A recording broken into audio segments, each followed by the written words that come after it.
Testing. All right, testing, testing. 1, 2, 3. We good, we good. Testing. 1, 2, 3. Can you hear me? Can you hear? Excellent, good. All right, 6:50. So was it 15, 16 minutes from now? They'll be ready to go. So they'll be on from here on out, and I'll type to you if I need anything. So awesome. Talking a bit.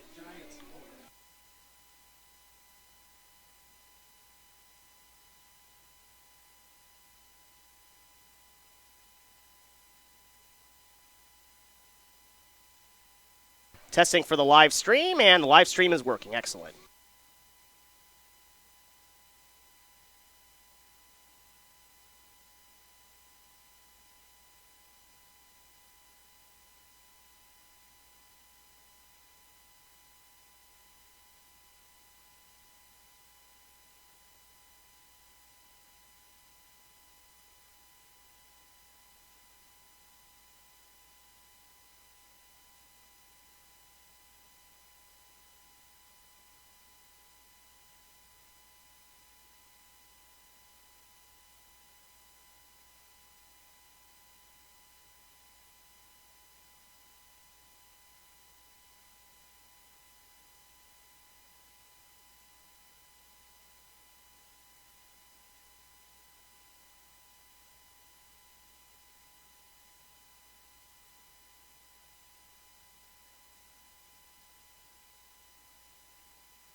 Good evening to you, wherever you may be in this glorious county. Humboldt Crabs baseball is on the air. Hi, I'm Hoke Holcomb, along with my broadcasting buddy, the Professor Benjamin Schaefer. We're coming to you from the Don Turbush announcer's booth, high atop the Arcata ballpark, and we're located just a block from the historic plaza in downtown Arcata. And tonight, the Crabs return after a lengthy road trip, which saw them, have a reversal of fortune about halfway through. It started out in a very rugged fashion. The Crabs lost the first 3 games, 3 close games, 2 to the Healdsburg Prune Packers, and then they lost the first of 3 contests with the San Luis Obispo Blues. But they came back and won 2 from the Blues and then went to Reading. And in the cauldron of Reading, the 100-degree heat of Reading, they got particularly hot at the bat, and they just destroyed the Colt 45s in 2 games with double-digit runs in both games. So they come back to Arcata tonight, Benjamin, on a 4-game win streak, and their record overall 11 wins and 8 losses. And they beat Reading twice in a row. Big time. And that's huge. That is love big to see that. They have their work cut out for, however, this weekend. This is one of the finer teams that we should be seeing this season at the ballpark. Top Speed Baseball comes into tonight's ball game with an unbelievable record of 22 wins against only 1 setback. Their only loss of the year, a 2-0 shutout to a team they beat 3 of 4 contests. So they have been very tough indeed. The last time they were here was 3 years ago, when we were a part of a league, and we ended up playing them in a semifinal match, I believe it was. We defeated them and went on to win the championship. And we have not seen them since then, although they have continued their success. They were formed back in 2009 in the city of Petaluma. They are dressed tonight in kind of, look like almost like gold flecked or gold camouflage tops and white trousers. The Crabs wearing their red uniforms with their name and numbers on the back. We unfortunately do not have all the statistics collated, I guess you'd say, from the road trip. But seeing the statistics on a couple of those games, it looks to me like James Outman could be near 500. I think James Outman got very hot on the road trip. So, yeah, it could be. I'll try to get the it's going to take me a few days to get all the games into the scorebook because I wasn't on the road trip, and so I'm going to have to use someone else's scorebook to get through. But anyway, once I get them all in, we'll have accurate stats in the next few days. I know some of the fans were disappointed there was not a great deal of coverage of the road trip.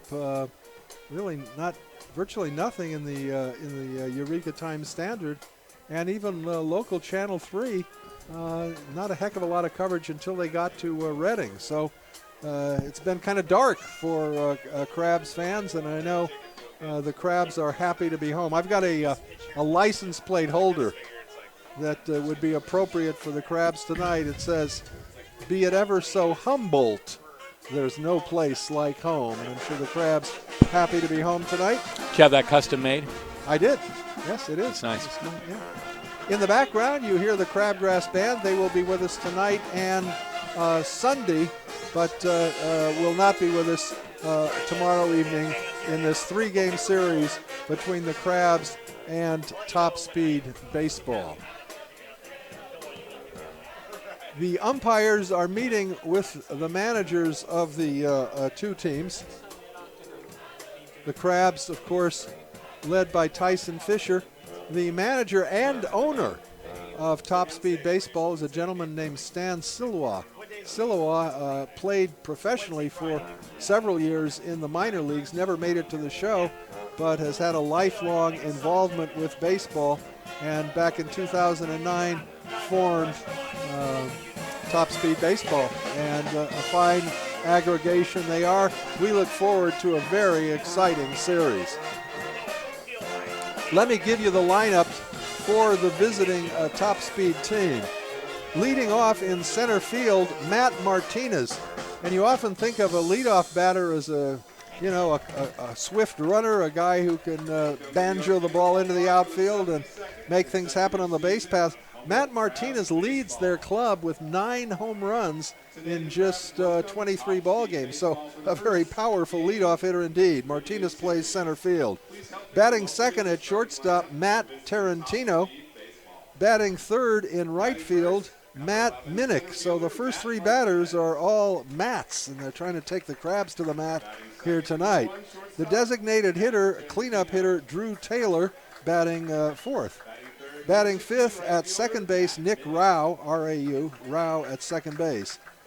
Hitting sixth, the first baseman, Grant St. Martin. Batting seventh at third base, Cody Erickson. Hitting eighth and playing left field, Pat O'Donnell.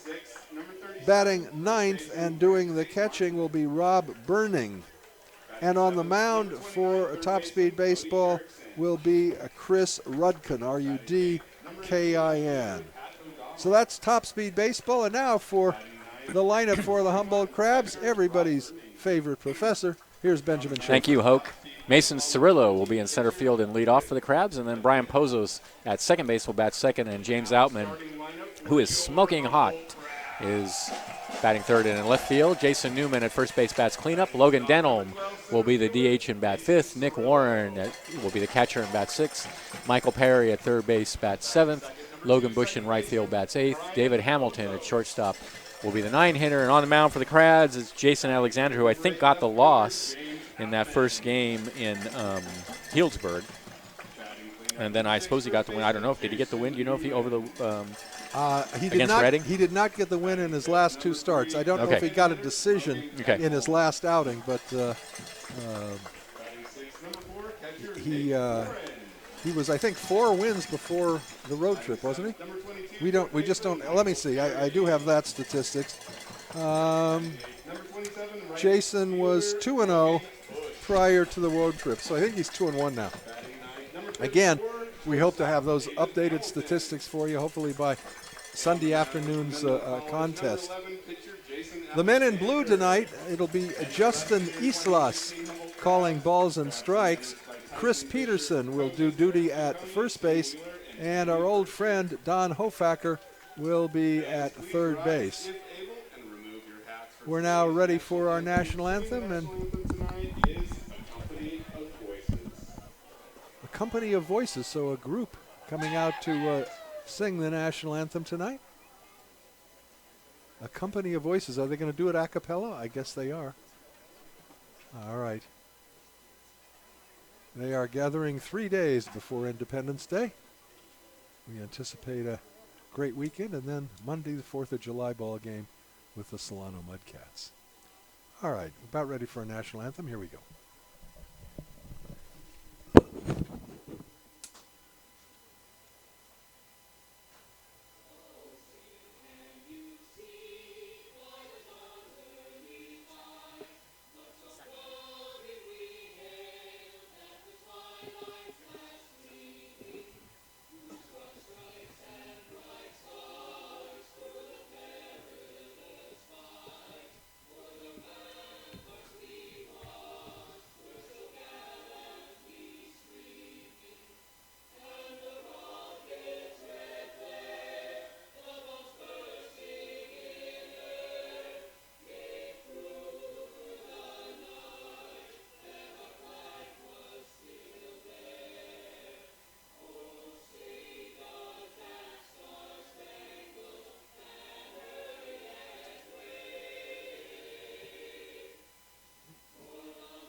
Oh, yeah.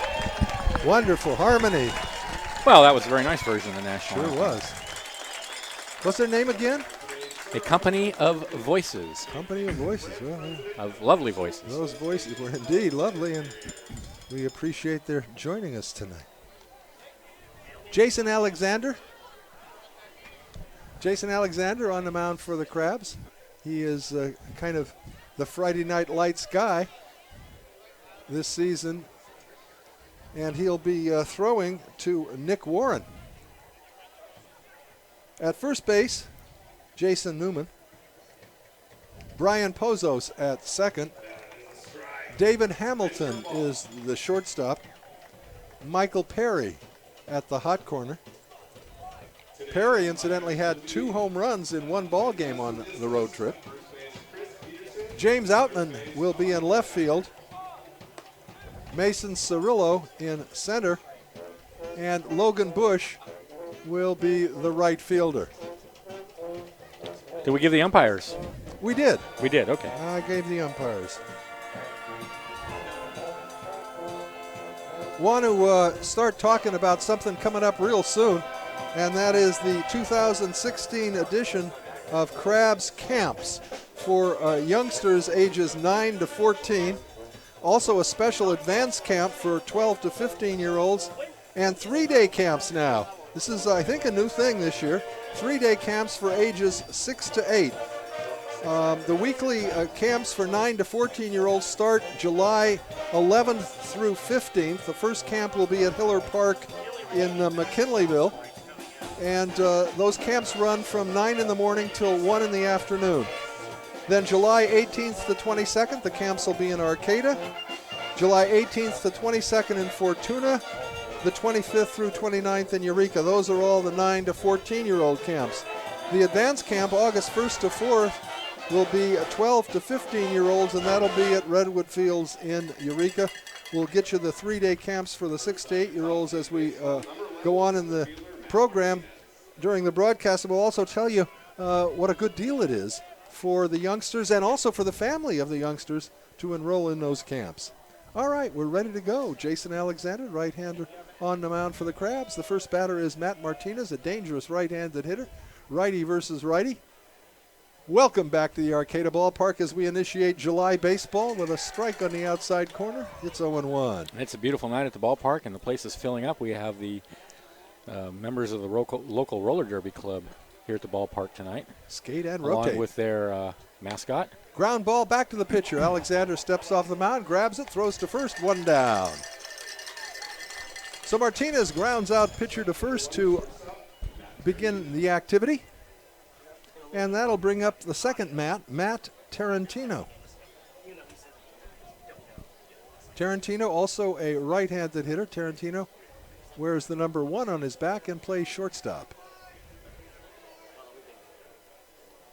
Alexander's first pitch to Tarantino's a fastball wide, 1-0.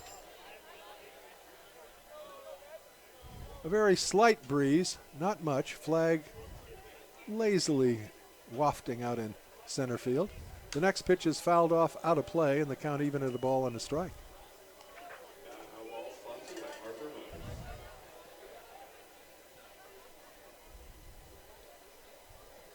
One and one to Tarantino. The 1-1 pitch lined over the pitcher's mounts. Shortstop's got it. Throw to first in time for the second out. So Hamilton fields a weakly hit two hopper and nails Tom Tarantino at first, 2 down. That'll bring up Matt Minnick. Minnick second on the club in round trippers. He has 5 on the season. Right-handed hitting right fielder. Alexander comes home and Minnick swings and hits a little flare down the right field line. That's going to fall for a base hit. Over to get it is Bush, and he'll hold Minnick to a 2-out single. So a little punch job, little Texas leaguer, opposite field single, and that'll bring up the cleanup hitter and the designated hitter for tonight's game, Drew Taylor.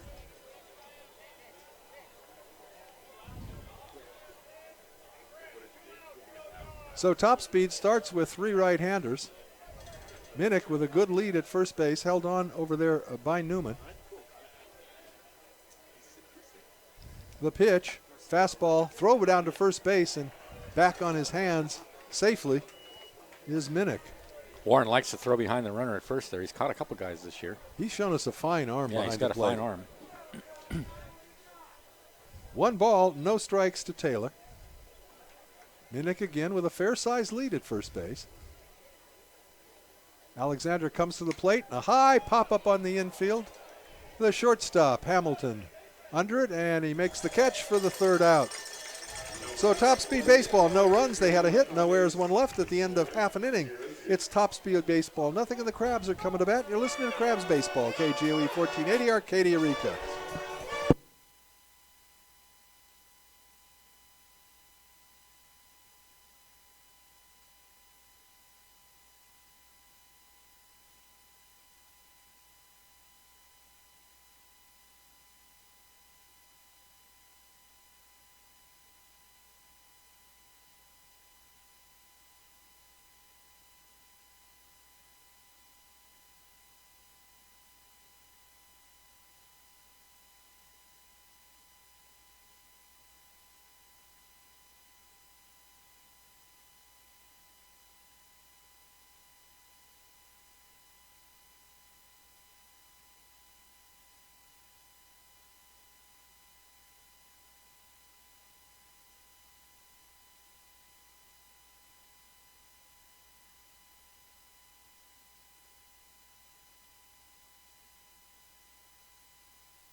Welcome back to the ballpark. Thanks to California State and Federal Employees Credit Union, member NCUA at California State and Federal Employees Credit Union. They're all local, all Humboldt, all the time. That's Humboldt's own CSFECU. Join them today. And Mad River Brewing Company is proud to support Humboldt Crabs baseball. Steelhead Extra Pale Ale is always available on tap, so grab one at the ballpark during the game or join them in sunny Blue Lake for a beer and fish and chips or a burger in the beer garden. They are open every day. Crabgrass Band. Oh, they're in fine fettle tonight. Got a lot of horns tonight. Little Duke Ellington there. They got a whole raft of horn players out there tonight. Well, that's wonderful. Sounded really good. Mason Cirillo, left-handed hitting center fielder to lead off. He'll be followed by Brian Pozos and James Outman facing the right-hander. Chris Rudkin. Is this Chris Rudkin? Says crit on the line drive to right field. The right fielder's not going to get it. It's going to go to the wall. Rounding first and heading. It's going to be out of. Oh, it's a foul ball. Oh, just foul. Oh my goodness! I thought he had a double. So first pitch swinging. Cirillo hit it hard, and just foul. First base umpire ran out. Chris Peterson, indicating it was a foul ball. By the time he made that call, Cirillo was rounding first on his way to second. So it's just a long foul. Little first pitch excitement here for the Crabs in the home half of the first. Cirillo pitching to Rob Benning. Benning behind the plate. Rudkin pitching, and the pitch is grounded down to the second baseman. Rao up with it. Throw to first in time. One down for the Crabs in the home half of the first, and that'll bring up Brian Pozos.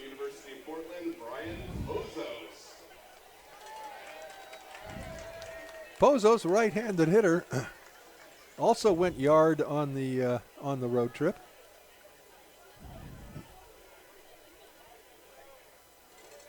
Right-hander versus right-hander. We'll set up the top speed baseball for you defensively after this pitch.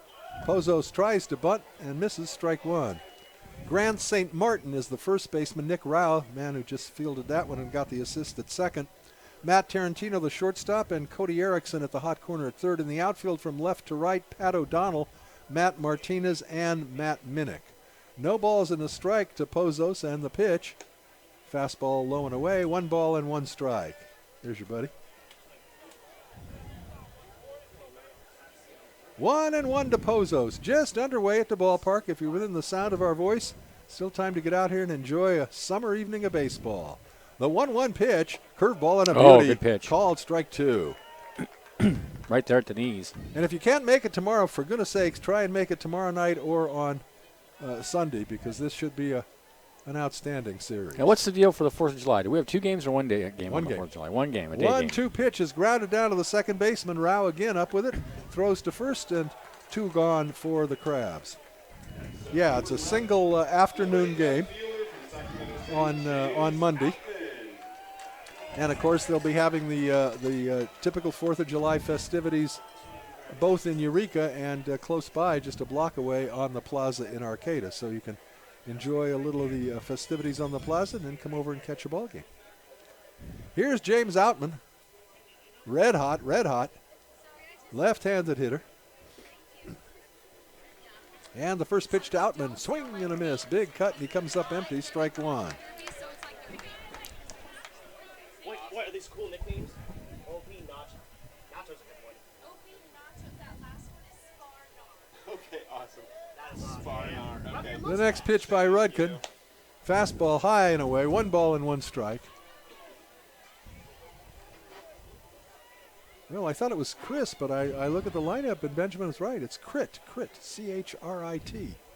That pitch is fouled off to the left, so Crit Rudkin ahead. 1 ball and 2 strikes to Crab's left-handed hitting left fielder, James Outman.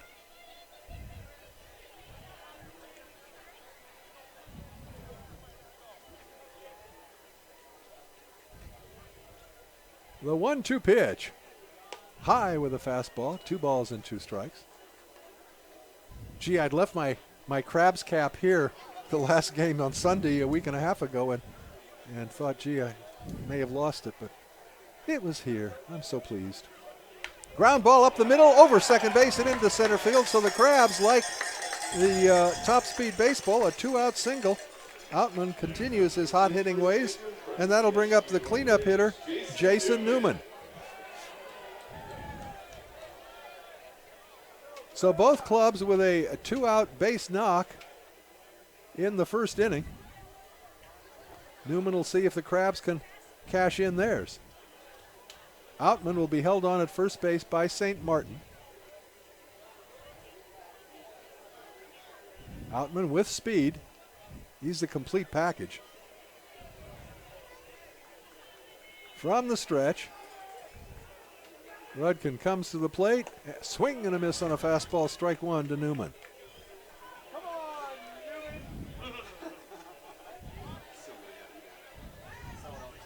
Newman. 0-1 the count to the Crabs cleanup hitter. Infield, of course, back all the way around. They got a force at second. 0-1 the count. Rudkin comes to the plate. Outman goes. The pitch is swung on and fouled off to the right and out of play. Crabs employing a little hit and run. But Rudkin now ahead on the count. No balls and 2 strikes.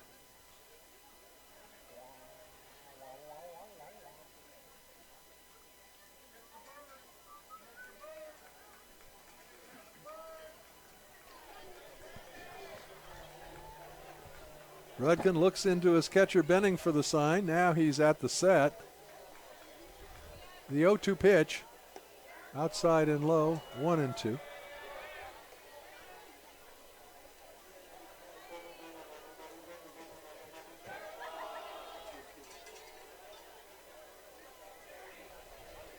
One and two to Newman. Outman takes his lead at first.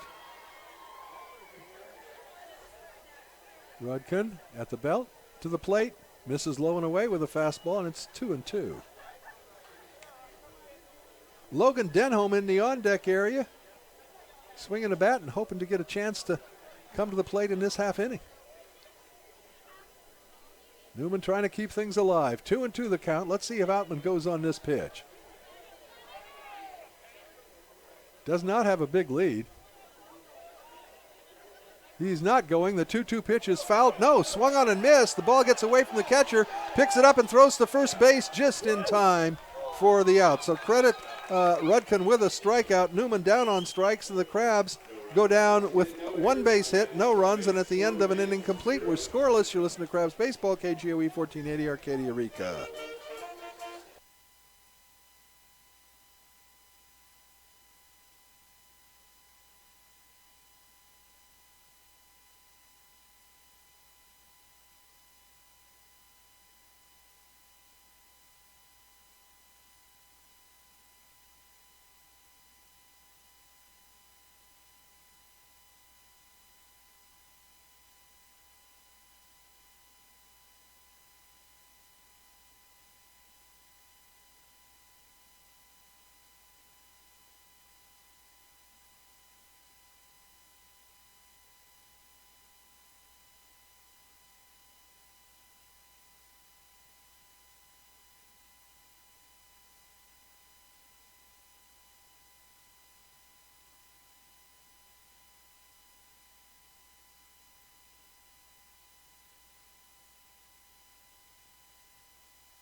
right, welcome back to the ballpark. It'll be Nick Rao. Another right-handed hitter. They've only set up right-handed hitters facing the right-hander Alexander thus far. Rao, second baseman. Alexander gets his sign from Nick Warren and comes to the plate, and the first pitch is taken high for a ball, 1-0.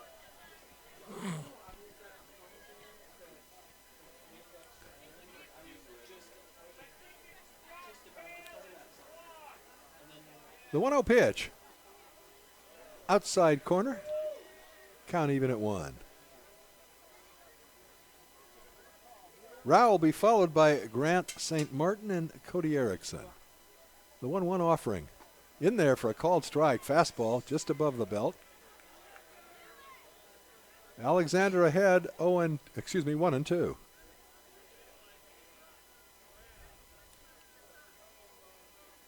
Rocks into the motion and the pitch. High chopper just foul outside of third base. So we'll do it again, a ball and 2 strikes. Rao leading off in the top of the second. If you just joined us, we are scoreless, each team with 1 base knock, a single, 2-out singles in the first inning.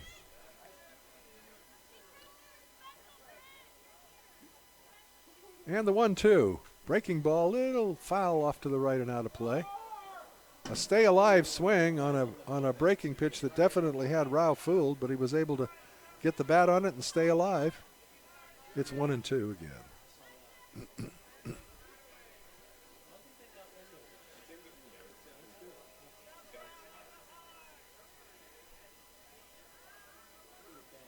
Alexander gets the sign and the 1-2 pitch. Fastball is hit in the air to left field. It's going to fall for a base hit. Field on a couple of hops by Outman, a leadoff single by Rao. A good at bat for Rao. Fought off a couple of tough pitches. Got one he could put into play. Wasn't hit that hard, but it was a base hit. Here is another right-handed hitter, a big guy, Grant St. Martin. Looks to be about 6'3" or so, 200 plus pounds. Again, righty versus righty. Alexander comes to the plate, swung on and fouled at the plate, strike 1. Rao, not a big lead at first base. Hey, we're getting some more clouds coming into the ballpark now. Yeah, fog's starting to come in. Thought it'd be a little later tonight. Fairly common in July. It is.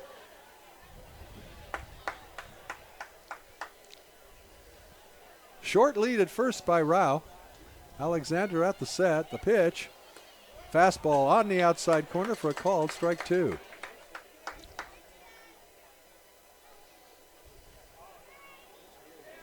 Alexander working ahead. 0-2 to St. Martin. Rao hit a 1-2 pitch for his base knock. High with a fastball. 1-2.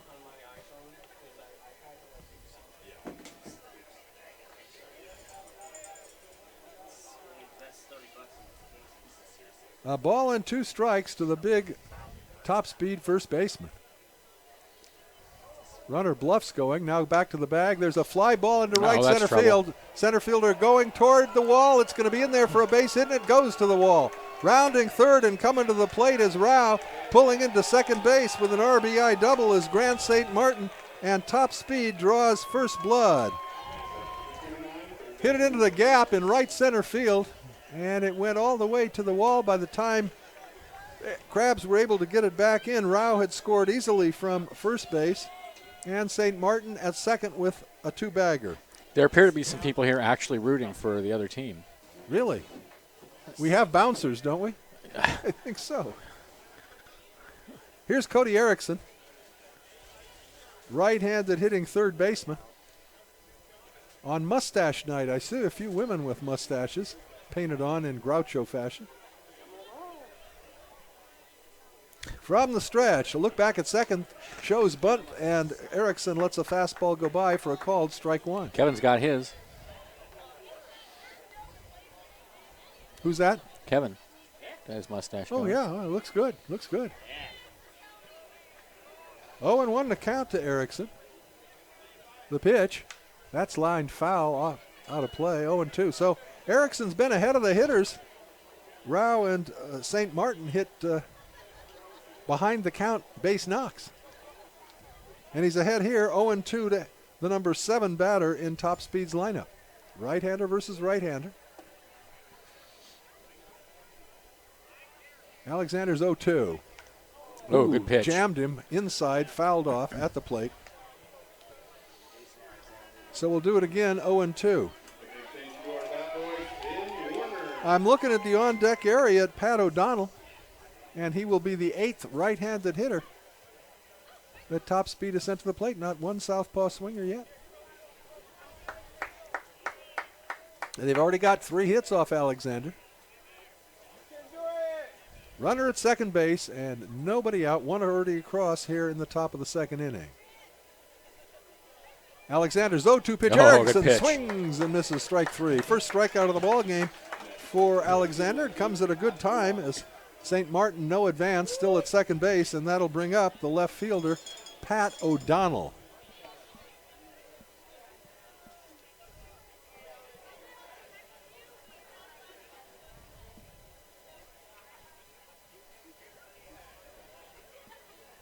Alexander at the set position, and he comes home with a fastball that's grounded down to the shortstop, and he's going to go to third base. The ball is dropped, however, and everybody's going to be safe. Yikes. The throw by Hamilton wow. Was on a bounce to Perry, and he could not field it. It'll be an error on the shortstop. And that was that's especially egregious because the runner made a huge mistake to go to third in the first place. Right. St. Martin had no reason to be going to third. And that Absolutely. he was basically handing the Crabs an out there.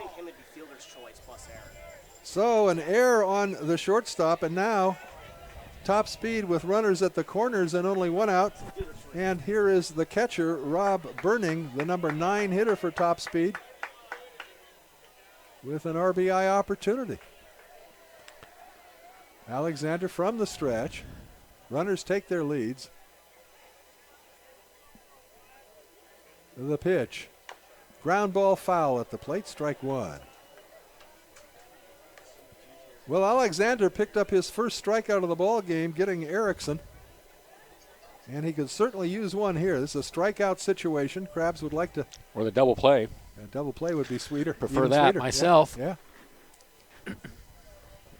You would have to think Burning, well, not necessarily. I was going to say has some speed, but he is a catcher, so we don't know for sure. Throw to first base, and back on his belly is Pat O'Donnell. Yeah, we just don't really, we have no idea. We have no scouting on any Yeah. of the teams that come in here for the most part. So Often the number 9 hitter is a speedster, but often the catcher is not. So take your pick. Burning batting 9th and catching. Here's the 0-1 pitch from Alexander.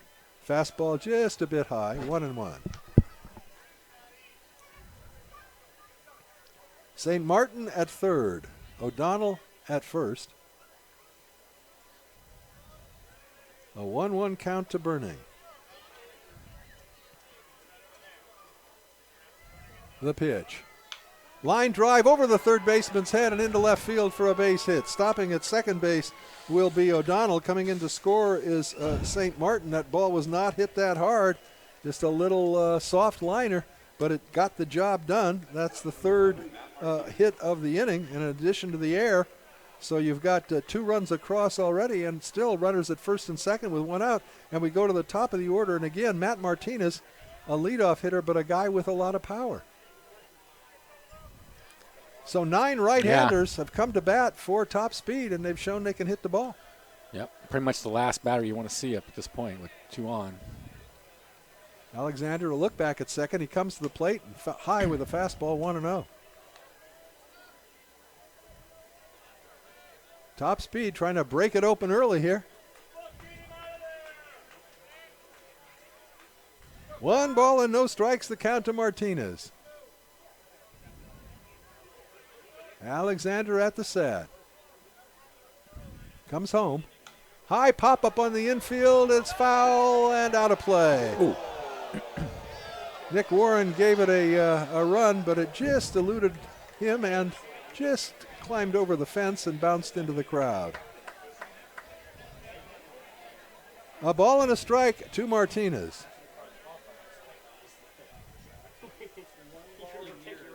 O'Donnell at second. Burning at first. 1 down. The pitch to Martinez. Again, fouled off behind us. So Alexander ahead on the count, a ball and 2 strikes.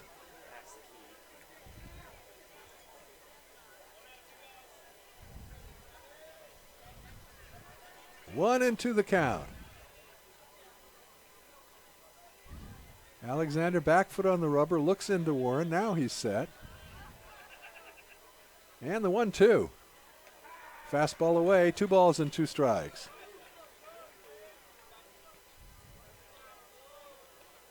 Crab infield looking for 2.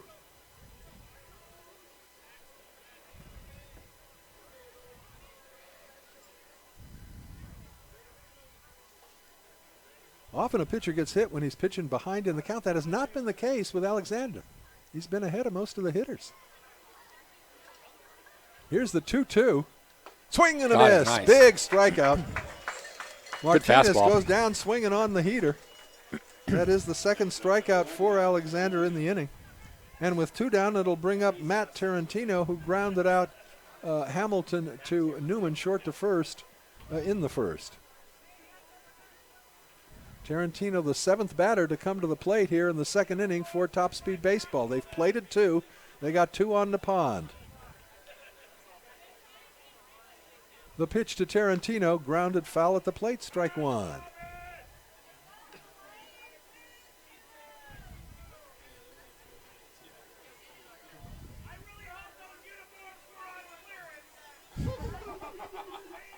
Oh, and 1 to Tarantino. Alexander set. The 0-1 pitch. Swing and a miss. Got him to chase the Nice pitch slider. well out of the zone. Yeah, a slider that got him reaching. And it's 0-2. So Alexander 1 pitch away from striking out the side. A couple of runs have crossed, but he would be happy now to leave these 2 guys on the pads. The 0-2.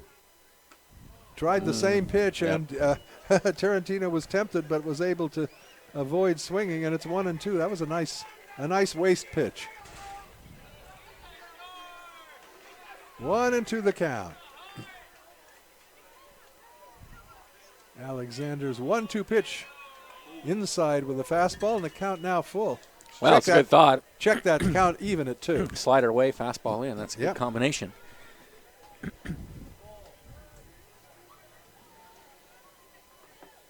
O'Donnell bluffed going at second base, but did not.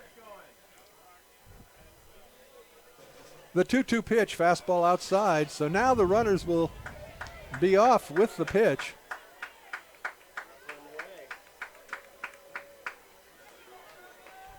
The 2 engines will be leaving the stations as Alexander comes to the plate with a count full.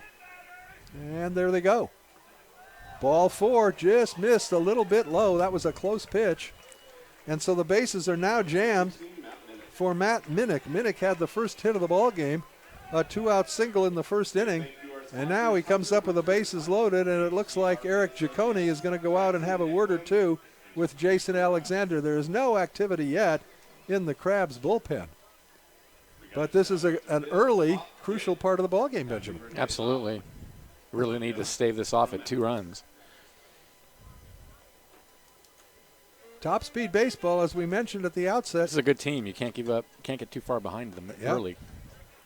They come in here with an unbelievable record of 22-1. And you can't make mistakes against them because, as we just saw, they capitalize. Well, That's how you go 22-1. anything that scores from here on is unearned. Yep. Right?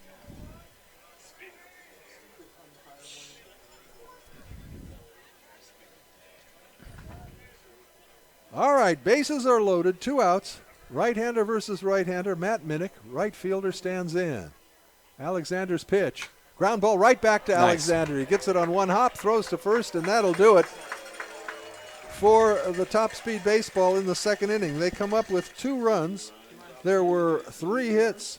There was 1 error and 3 left. And at the end of an inning and a half, it's Top Speed 2, the Crabs nothing. You're listening to Crabs Baseball, KGOE 1480 Arcadia Rica.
Welcome back to the ballpark. All right, thanks to Harper Motors. Harper Motors is proud to be one of America's oldest automobile dealerships, established in 1912. They are a true family business. With every Crabs home run, Harper Ford will donate $50 to District 26 Little League, so go Crabs, go.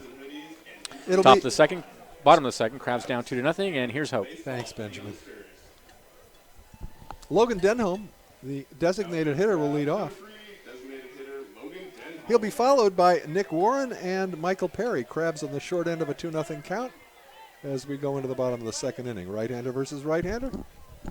The first pitch is lined into left center field, and that's going to fall for a base hit. Good job. Fielded on one hop by the left fielder O'Donnell. A leadoff batter aboard for the Crabs in the home half of the second inning. Here's Nick Warren.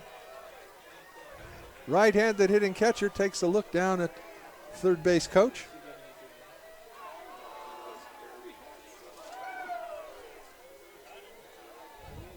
Tim Wheeler flashing signs at third. Andy Bersinger at first base. The pitch to Warren. Breaking ball in the dirt, a nice block by Benning. No advance. The count 1-0 to Warren.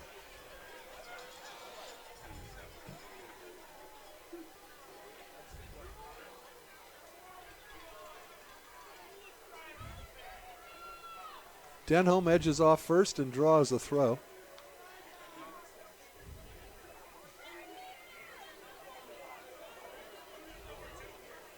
Crit Rudkin, big right-hander, comes to the rest at the belt. The pitch, fouled back onto the screen, fastball, 1 ball and a strike. Lights coming onto the ballpark. We expected the sun to last a little longer, but the clouds moved in.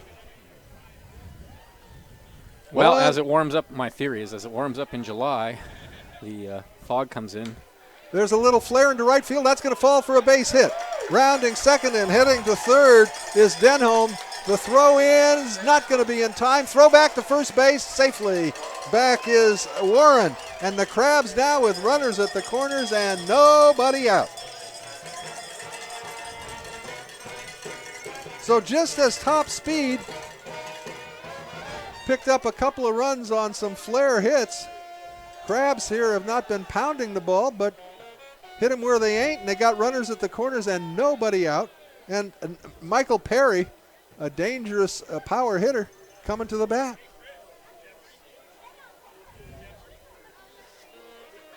In the top of this frame, Top Speed Baseball, 4 hits. Check that, 3 hits, an error, and a walk. They got 2 runs, but left the bases loaded. The Crabs now with their third hit of the ball game, and I don't know what's happening out there. First baseman, no, looks like the second baseman. Oh, he's just over having a brief discussion, making sure that he and the shortstop are on the same page. All right. Perry steps into the batter's box. Rudkin, back foot on the rubber, now steps off the rubber. And again, the second baseman is hollering something into the bench. He's playing back near the outfield grass. They'll definitely go for a double play and give up a run if they can get it. The pitch to Perry, fastball taken for a call, it's strike 1. Denholm at third. Warren at first. Nobody out here in the Crabs' second inning. Crabs trailing 2-0. Warren comes home. Ground ball to the second baseman. It's not hit that hard. His play to second. It pulls the second baseman off the bag, and everybody is safe. Coming in to score on the play is Denholm. That'll be a fielder's choice for Perry. The throw to second base was off the mark, so it'll be an error, I believe, on the second baseman. Fielder's choice and an error. An error on the second baseman, Rao. So Warren moves up 90 feet. He's at second base. Perry's at first. Denholm scoring makes it a 2-1 ball game, and that'll bring up right fielder Logan Bush. Bush, a left-handed hitter. Third baseman Erickson in on the infield grass, expecting a bunt. Now the first baseman coming in close as well.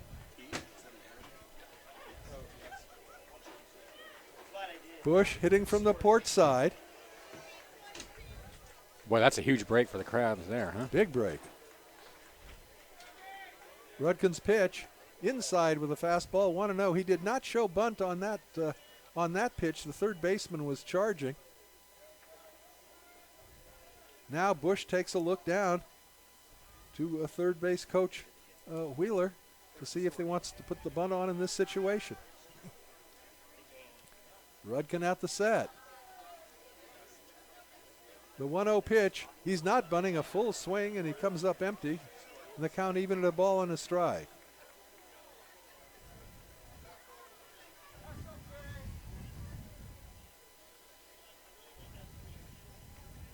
One and one to Logan Bush.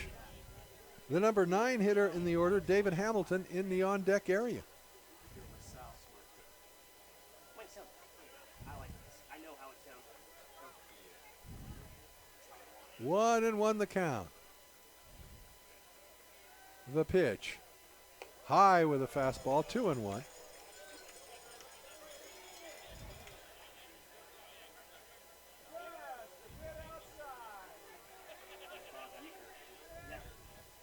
Two and one to Bush. Rudkin at the set. A glance back at second, the 2-1 pitch. Fouled straight back, fastball down the heart of the plate. The count is even at 2.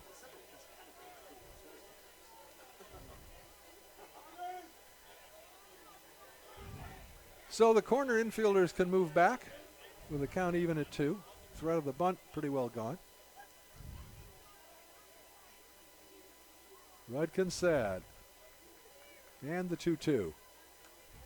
Fouled back onto the screen, so we'll do it again. 2 balls and 2 strikes.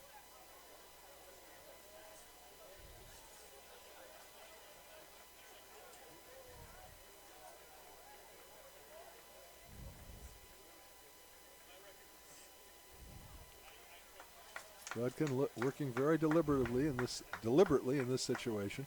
Looks into Benning for the sign. At the belt. The 2-2. Fly ball into left field. Trouble. That could drop, and it's going to fall for a base hit. Stopping at third base is Warren on the little flare single. My goodness gracious.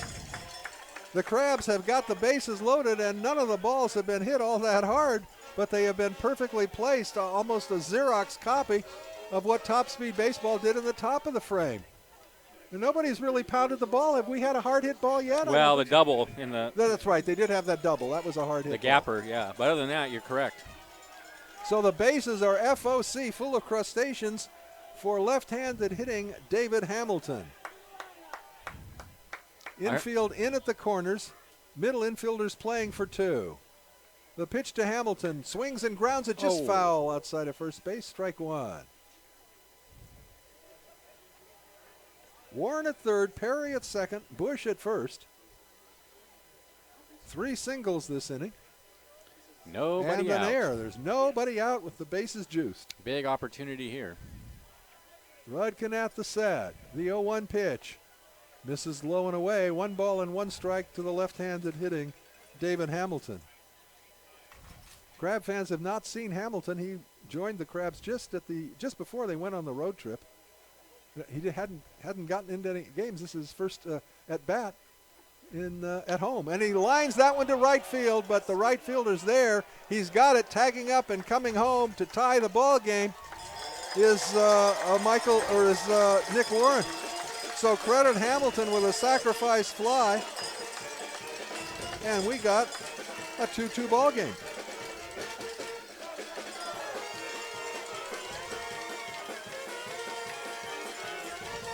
Perry and Warren hold their spots at first and second. And we go to the top of the order and left-handed hitting Mason Cirillo.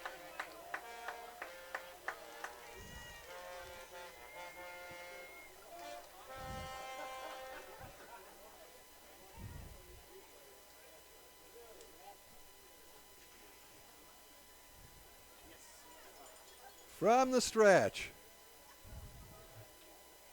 Rudkin's pitch, swing and a miss. Big cut by Cirillo, strike 1. Perry, on that fielder's choice, there was an error on the play, but he does get an RBI, right? He does. Okay. Actually, it was an earned run because he would have scored anyway because they Right. wouldn't have come home. So Right. Yeah, both runs are earned. the second one is not. Oh, it's not. Warren's run's not earned because he would have been out at second. You're right. Pitch misses away, 1-1. In addition to his other duties as official scorer at the ballpark and scorekeeper and announcer and home plate umpire, Benjamin has a lot of things to do here in the booth. I got a chance to be an umpire over the weekend. Softball tournament. I asked Don to participate, but he was busy. High with a fastball, 2-1. Did you get funny glasses when you went out there? No. All right, just asked. 2 balls and a strike now to Cirillo. Crab runners at first and second. They have knotted the score at 2 here in the home half of the second inning. Rudkin at the set. The pitch to Cirillo, swing and a miss, big cut, and it's 1-2.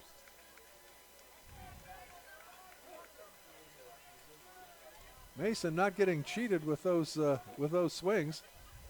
Right fielder for top speed, I would say playing a fairly shallow right field, wouldn't you? Especially if Cirillo makes contact with that swing. You're right. Yeah.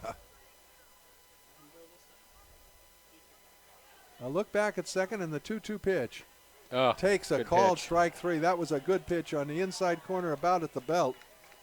That's the second strikeout of the ball game for Rutkin, and it comes at a good time for him, just as Alexander had a couple of key strikeouts in the top of this frame. So it'll be up to Brian Pozos if the Crabs can do any further damage here in the bottom of the second inning. Pozos grounded out to his counterpart, Nick Rao, in the first inning. Right-handed hitting second baseman. First pitch to him is a breaking pitch and a good one for a called strike 1.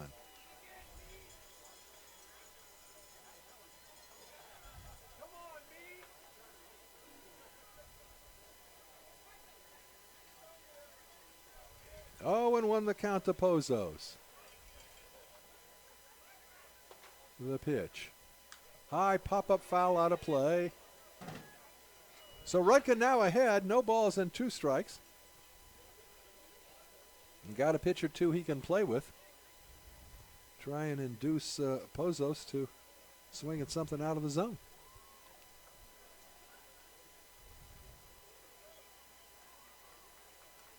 The 0-2. Breaking ball is grounded to the second baseman. He dives, All right. it's off his glove, and it goes into center field, and the run is going to score. Here comes the throw. It's going to be cut off.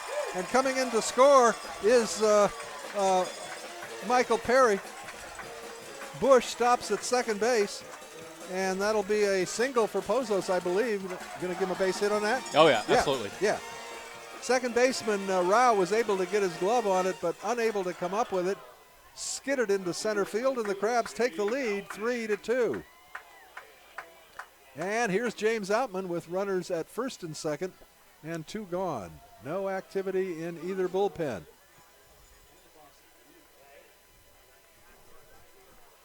Rudkin at the set. The pitch to Outman. High fly ball to right field and deep. The right fielder going back to the warning track, to the wall. It's gone. No doubt about that one, Hoke. Over the scoreboard in right field.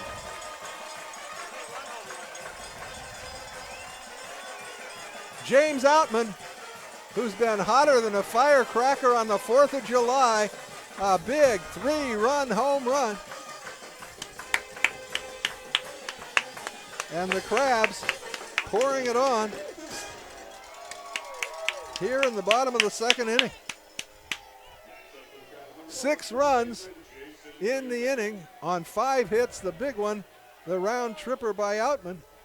And now Jason Newman becomes the 9th batter to come to the plate for the Crabs here in the second inning. And the first pitch to him is grounded.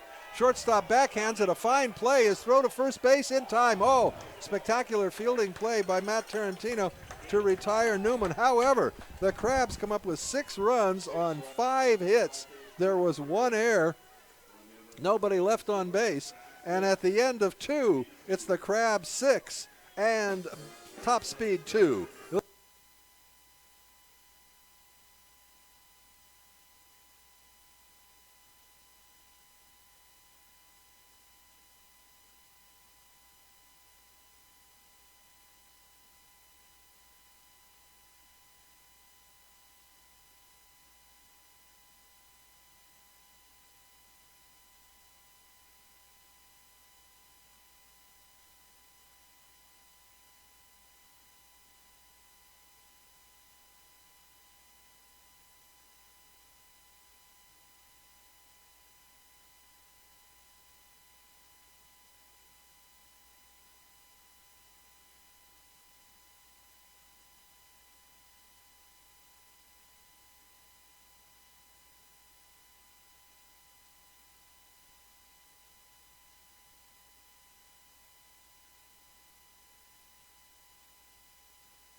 Jason Alexander walked off the mound after the top of the second inning, trailing 2-0.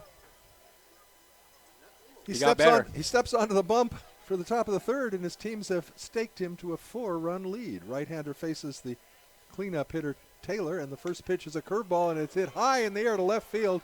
Plenty of time for Outman to get under it and make the catch near the foul line, 1 down. So first pitch swinging, Taylor skies to left, and that'll bring up Nick Rao, who singled and scored the first run of the ball game last inning.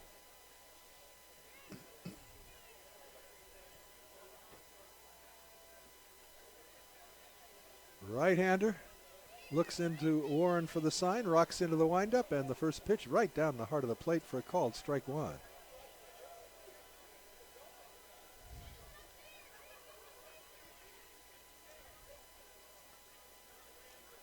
The 0-1 pitch. Breaking ball just a bit inside, 1-1.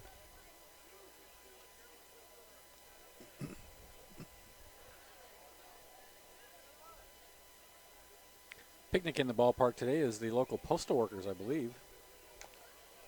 Fouled back, 1 ball and 2 strikes. Is that Well, right? Postal service out there in the park? Great to have them with us. Yeah. National Association of Letter Carriers. All right. So some Union brothers and sisters out there in right field. Solidarity forever. Absolutely. 1-2 the count to Rao. The pitch, curveball misses wide. 2-2.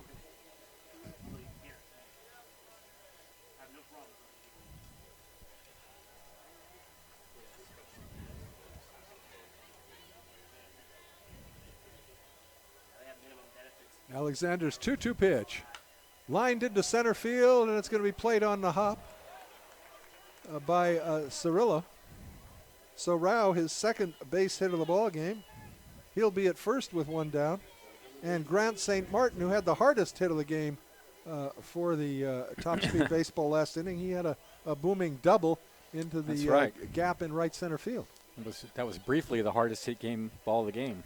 Yeah, well, until a guy named Outman cleared the scoreboard in right field.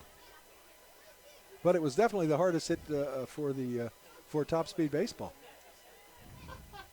Fastball taken for a called strike, 0-1.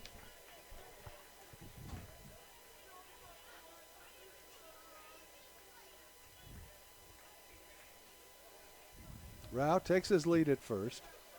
Held on there by Newman. The 0-1 pitch. Fastball, a late swing, and fouled off to the right, 0-2.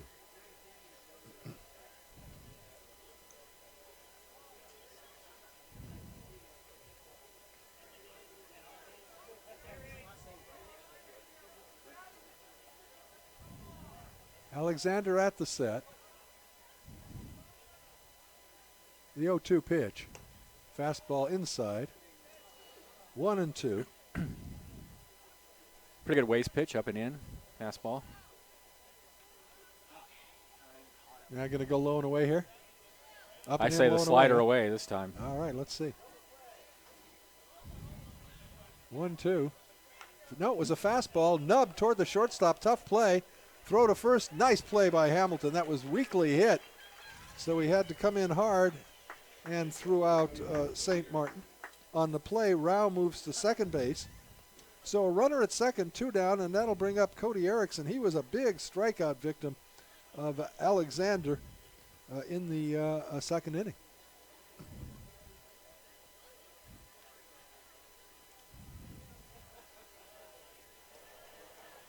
So Rao in scoring position at second. Alexander to Erickson, and the pitch is a fastball for a called strike 1. The entire top speed lineup consisting of right-handed hitters. I don't know that we've seen that heretofore this season.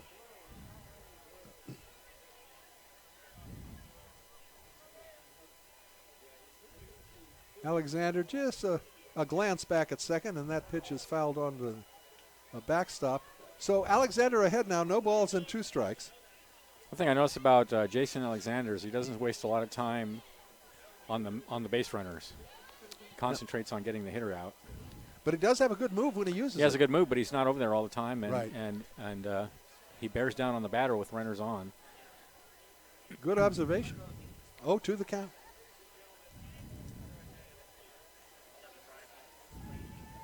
And the 0-2 pitch. Fastball away. The count even, or the count 1-2.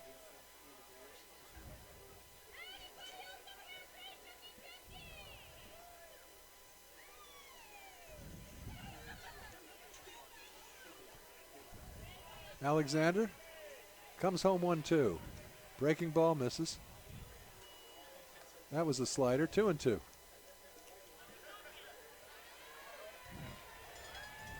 My broadcasting buddy getting out his wallet. They're having that 50-50 I didn't bring a contest. dollar today. Uh-oh. I'll lend you one.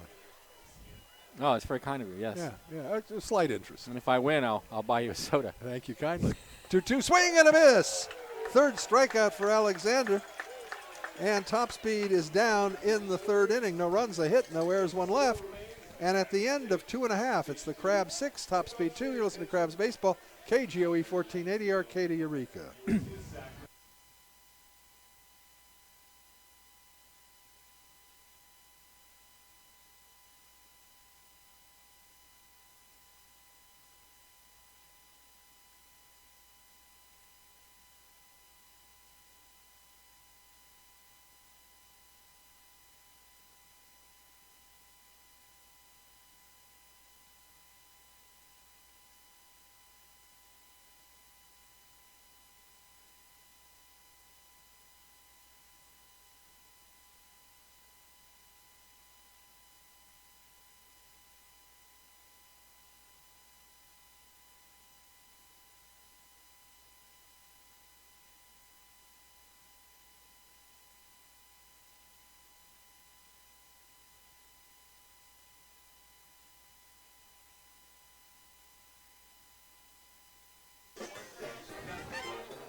All right, welcome back to the ballpark. Thanks to the Alibi. Now 2 locations open on the Arcata Plaza to serve you. Large breakfast menu and weekend specials.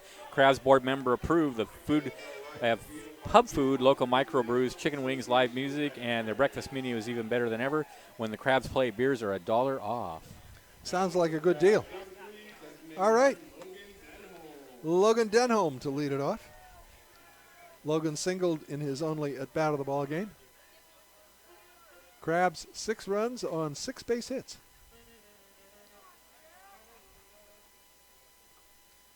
And the pitch to Denholm is a breaking ball wide, 1-0. Denholm will be followed by Nick Warren and Michael Perry. Denholm led off the scoring in the second inning with that single. It's a little soft liner to left center field. 2 balls and no strikes to Denholm.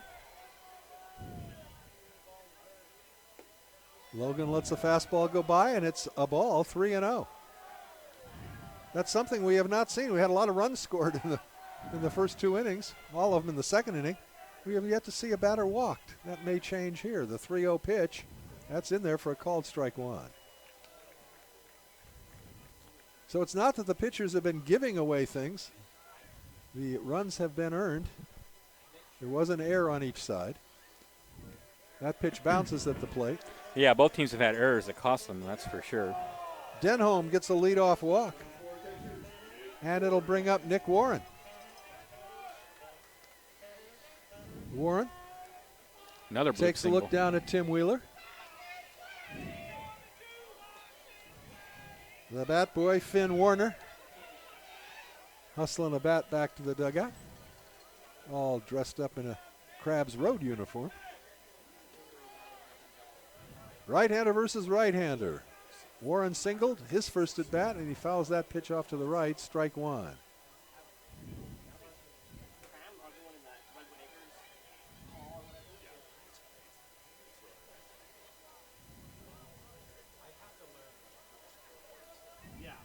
Denholm, a slight lead at first. The pitch. Breaking ball stays up. Count even at 1.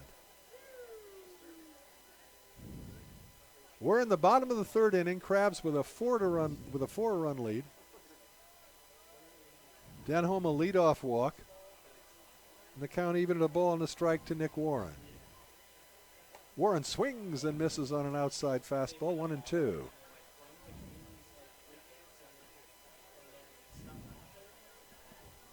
Good crowd on hand for tonight's ball game.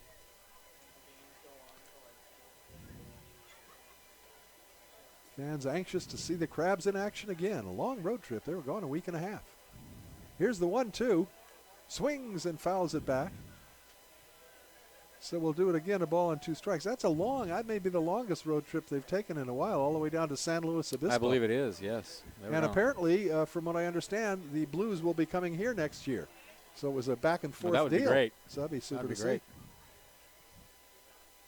see. 1-2 to Warren. And the pitch. Swing and a miss. Got him on a heater. That is the 3rd strikeout of the ball game for Rudkin. And here's Michael Perry. He was on as a result of an error by the second baseman, but it was on a play where the second baseman pulled the shortstop off the bag, and the runner on third would have scored anyhow. So Michael did get an RBI in that at bat. And the first pitch to him is a curveball for a called strike 1.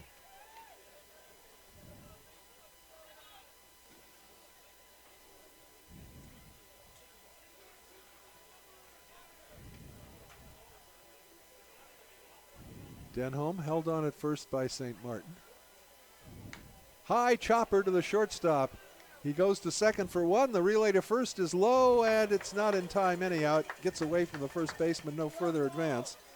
So Perry safe at first on a fielder's choice for the second time. Denholm cut down at second base. That was a high chopper, so there was very little chance of completing the double play. The ball escaped the glove of first baseman St. Martin, a low throw, but Perry would have been there anyhow. Here's Logan Bush. He singled in the big 6-run second inning for the Crabs. Logan, left-handed hitter. And the pitch to him. Fastball inside, 1-0.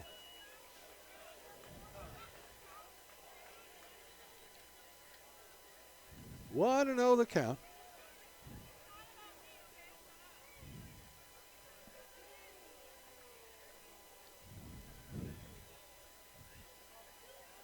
Rudkin comes to the plate, and Bush lines it into right field. That's going to be a base hit, and it's going to go to the wall. Rounding second and heading for third is Perry. The right fielder's up with it. His throw to the infield comes all the way to the plate. Stopping at third base is Perry on a booming double by Logan Bush, his second consecutive base hit. That was a line shot right down the right field line. And now the Crabs with an opportunity to plate a couple more here. A nice 2-out rally possibility. And here is David Hamilton, who drove in a run in his first at bat with a sacrifice fly to right. He'd like to get a base knock here to plate 2. Left-handed hitter, the right-hander Rudkin comes to the plate, and Hamilton takes low for a ball, 1-0.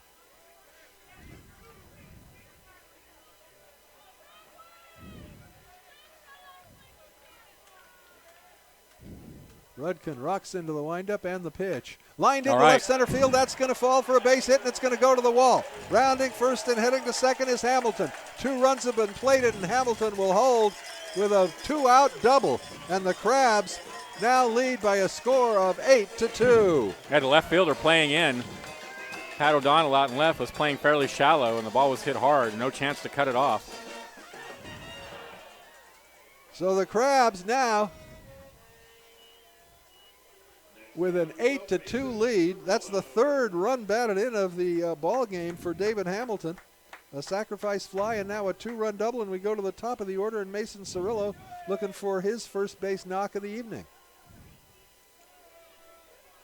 And he takes a breaking ball for a strike, 0-1.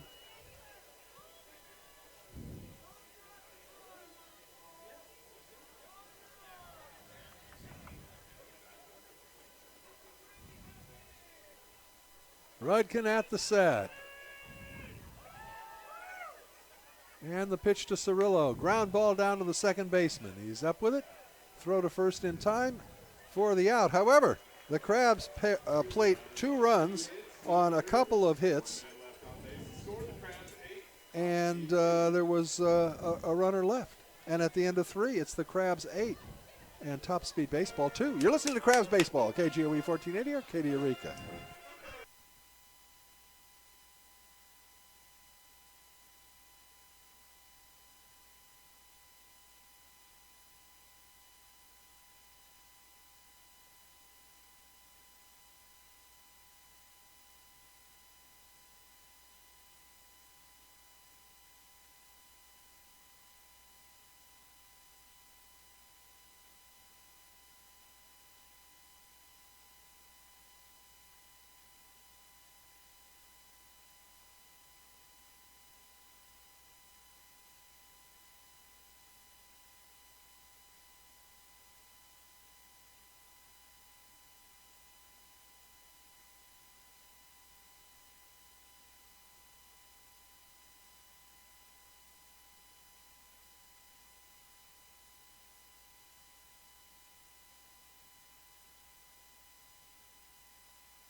All right.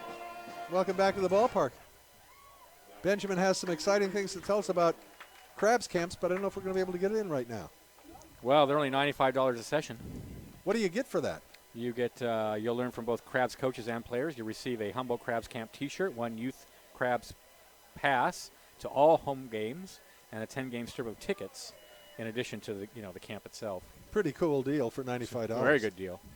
First pitch to leadoff hitter Pat O'Donnell is a breaking ball for a called strike. O'Donnell will be followed by Rob Burning, and then the top of the order. That foul ball, fastball, is fouled back onto the screen.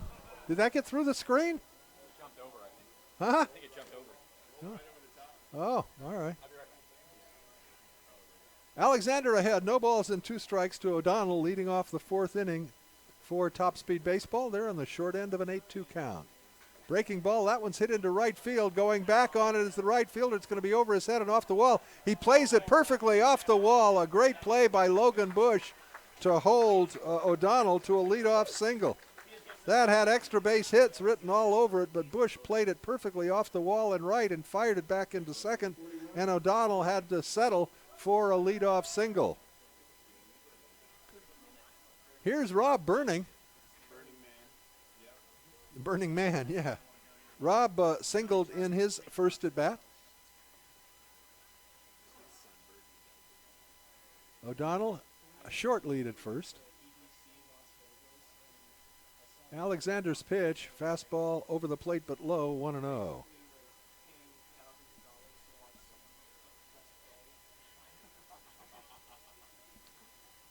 Right-hander versus right-hander, as it has been all evening for Alexander. And the 1-0 pitch. Ground ball weakly past the pitcher's mound. Second baseman's got a bare hand at the throw to first. In time, a fine play by Brian Pozos. The only chance he had was to barehand it and throw a strike to Jason Newman to retire Burning on the play. O'Donnell moves up 90 feet to second base in scoring position with 1 gone, and we go to the top of the order and Matt Martinez.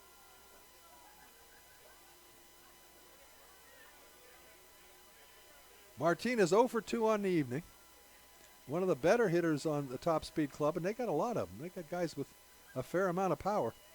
So even though the Crabs are up by 6, it's not over. By any means, we're only in the top of the 4th inning. First pitch to Martinez misses. It's 1-0. Pat O'Donnell standing at second base. Alexander looks into Warren for the sign. Comes to the rest at the belt. And the 1-0. Fastball inside, backs him off the plate, 2-0.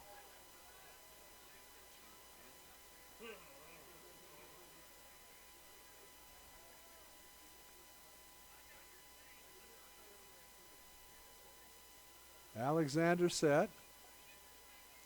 2-0 pitch. Swing and a miss. Big cut by Martinez. 2-1.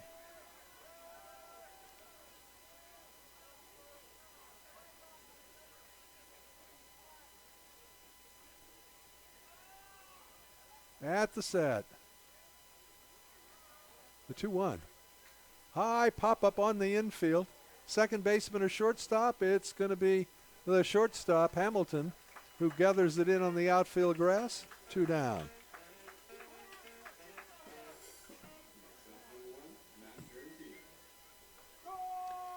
Here's Matt Tarantino.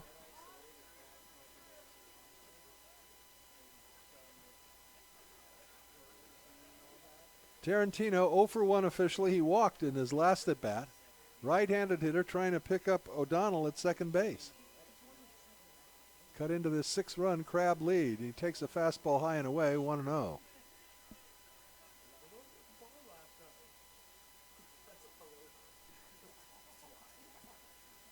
One and 0 the count to Tarantino. Here's the pitch. High fly ball into shallow left field. Plenty of time for Outman to come in under it and make the catch for the 3rd out. For top speed in the top of the 4th, no runs, a hit, no errors, 1 left. And at the end of 3.5, the score remains the Crabs 6 and top speed 2. You listen to Crabs Baseball, KGOE 1480, Arcadia, Rica.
Telling you about these Crabs camps.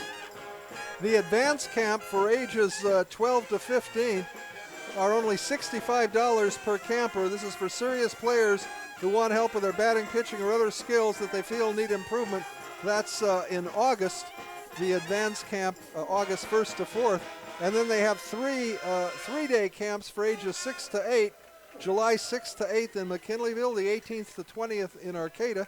We'll get you more later. The first pitch is swung on and missed by Brian Pozos.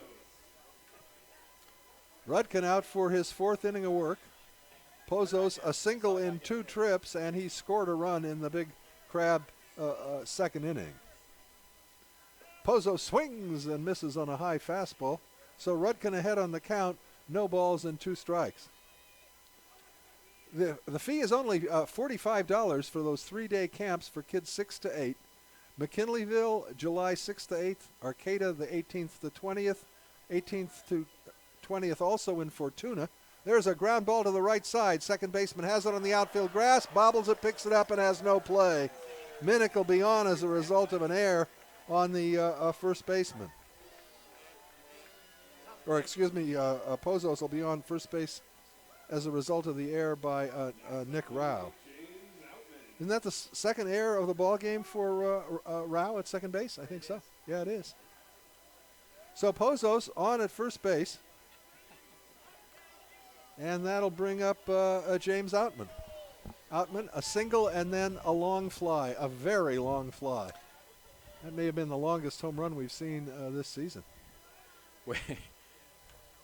Fouled off strike We one. don't have the instrument that the Giants have that measures the speed off the bat that I notice Yeah, John that's Miller a cool has thing. become fairly obsessed with. Yeah. It's a new thing. Gotta get excited over the new thing. And John really likes that speed off the bat stat there. 1 strike pitch now to Outman. Swing and a miss. Oh, he was going for the downs again. Missed a high fastball. So Rudkin ahead, no balls and 2 strikes. Somewhat surprisingly, still no action in the top speed bullpen.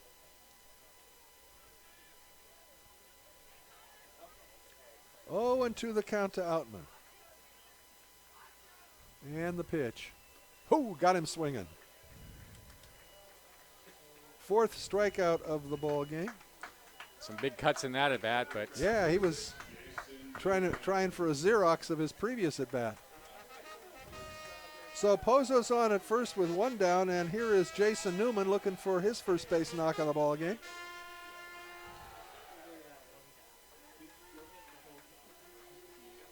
Takes a look down at Tim Wheeler to see if they may have a play on with Pozos, who has good speed at first. Bluff's going, ground ball to short, and that's Taylor made for two. Goes to second for one, the relay to first, and that'll do it for the Crabs quickly in the fourth inning. No runs, no hits. There was one error and nobody left on base. And at the end of four, it's the Crabs 8 and Top Speed Baseball 2. You're listening to Crabs Baseball, KGOE 1480, Arcata, Eureka.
welcome back to the ballpark. Home sweet home as the Crabs come off a 7-game road trip, having won the final four, and they're up ahead 8-2 as we go into the top of the fifth inning behind Jason Alexander. And for all the action, here's the Professor, Benjamin Schaefer. Thank you, Hoke. Matt Minnick, the right fielder, leads off for the Top Speed. Down 8-2. Minnick singled and then grounded back to the pitcher. His first two at bats. Jason Alexander rocks and comes home with a fastball right down the middle for a called strike.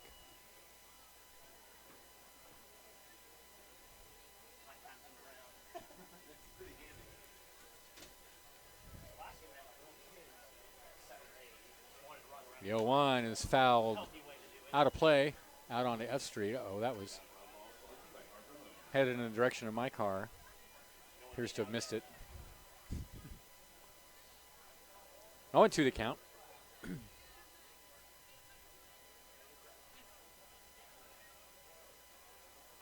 And the pitch. Grounded foul towards the Top Speed dugout.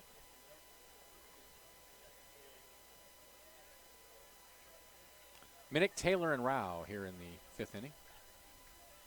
With the Crabs up by 6. Luxurious runs. Here's the 0-2. Fastball misses high and inside, backs him away from the plate. And it's 1-2. Alexander's not afraid to throw that pitch up and in to the right-handed hitters, is he? 1-2. Fouled off his foot. Came back inside again. Spun him around on that pitch. Came back inside. I notice that's what he likes to do with 2 strikes on a hitter. He likes to come up and in with the fastball. Try to jam the hitter. Well, his control has been exemplary this season. He's been fine, yeah. He's been looking very good. So 1-2 the count. Here's the pitch. Tap foul over towards the Crab dugout this time.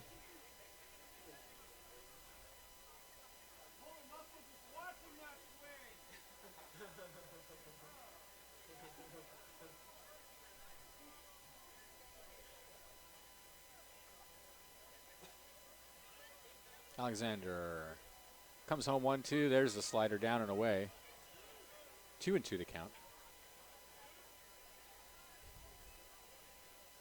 Tried to get him to chase, but it was not close enough to be enticing.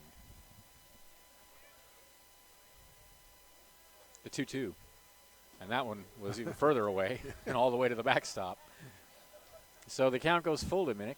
Boy, he has not had many 3-ball counts tonight. No, he hasn't. No, he was ahead 0-2.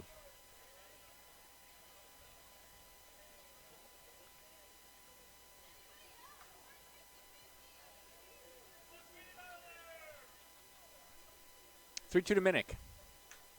Lined in the shallow center field. Right fielder coming over, and it'll be Bush to put it away in short right center for out number 1.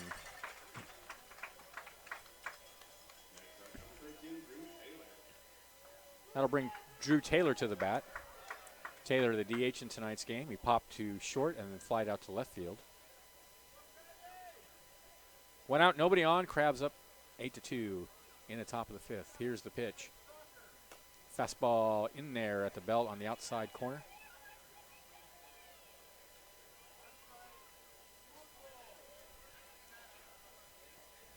0-1 the count. Here comes the pitch. Swing and a miss. A big cut. Had a pitch down and in. It's 0-2. 2 runs, 6 hits, 2 errors for Top Speed. 8 runs, 8 hits, 1 error for the Crabs. Both of Top Speed's runs are unearned. Here's the 0-2. Swing and a miss. Strike 3. They're going to have to throw to first to get him, and they do. 2 away. 4th strikeout of the ball game for Jason Alexander. Here's Nick Rao, the second baseman. He's 2 for 2 at the bat and has 2 errors as well, one of which was fairly costly.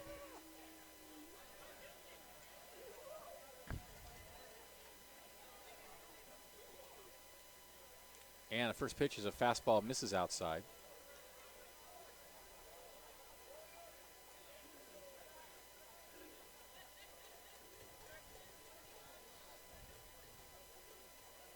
One 0 pitch. That one catches the outside corner, and it's 1-1. That was fairly close to where the last pitch was.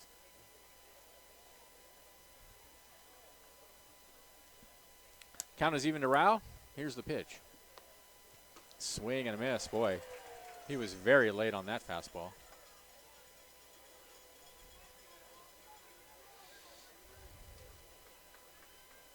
So Alexander ahead 1-2. Here comes the pitch. Swing and a miss. That'll do it for Rao and the Top Speed in the 5th. They go down in order. Crabs are up 8-2. This is exciting Crabs baseball, 1480 KGOE.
All right, welcome back to the ballpark. Logan Denholm fouls out to first baseman Grant St. Martin to start the bottom of the 5th for the Crabs.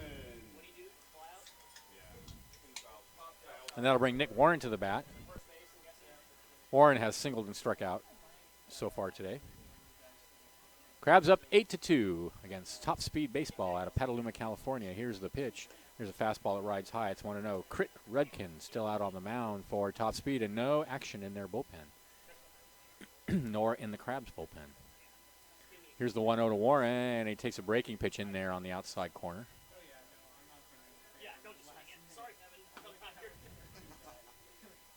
Counts even at 1-1. Here's the pitch.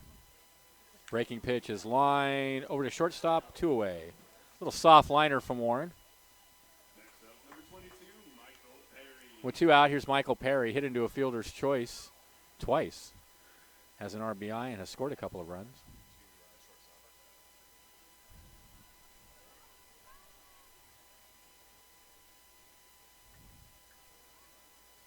And the first pitch is a ground ball through and left side for a base hit. Perry aboard with 2 away.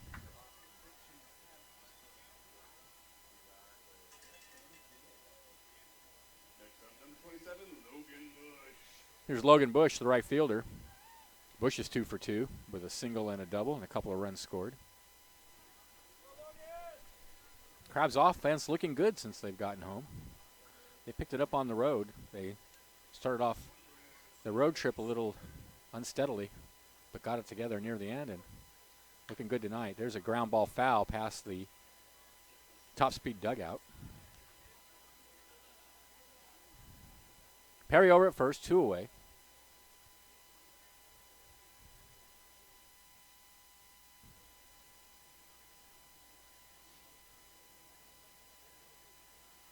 Here's the 0-1 to Bush. He takes that one on the outside corner for a called strike.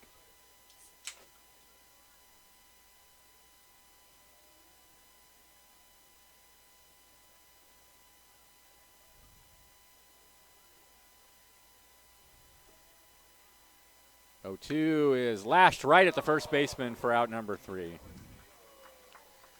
No runs, a hit, no errors. A runner left for the Crabs in the bottom of the 5th. They're up 8-2. This is Crabs baseball, 1480 KGOE.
Welcome back to the ballpark. Thanks to Eureka Rubber Stamp. The Eureka Rubber Stamp Company has been in business in Humboldt County since 1954. Locally owned and operated, manufacturing rubber stamps, engravings, vinyl signs, lanyards, novelty items, stencils, and more.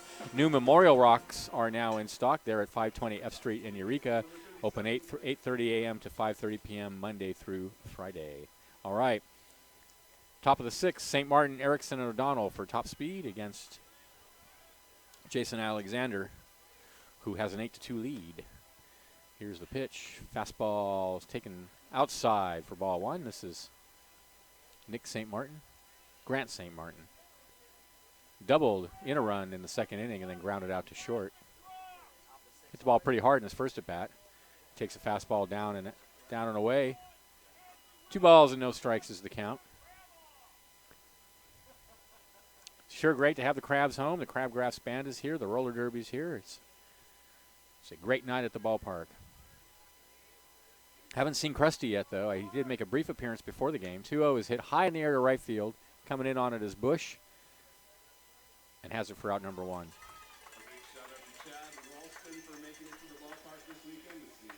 The roller derby ladies brought their mascot Lucille to the ballpark. And last year they had a race between Lucille and Krusty. I don't remember who won, but maybe we'll get to see that here again tonight. Just excitement everywhere you look here at the Arcata Ballpark. Here's Erickson, 0 for 2 with 2 strikeouts.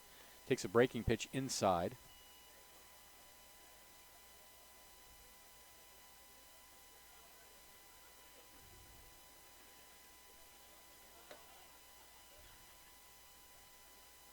The 1-0 fastball is hit high in the air in center field. Going back is Cirillo, but he has it near the warning track for out number 2.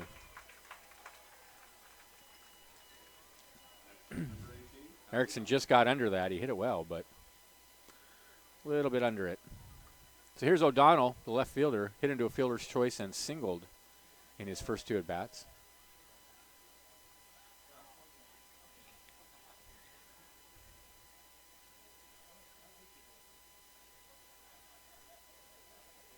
And the first pitch from Alexander is a fastball in the outside corner at the knees. It's 0-1.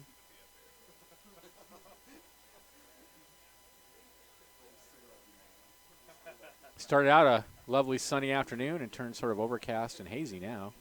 Here's the 0-1. High hopper foul past the first base coaching box. No balls and 2 strikes is the count.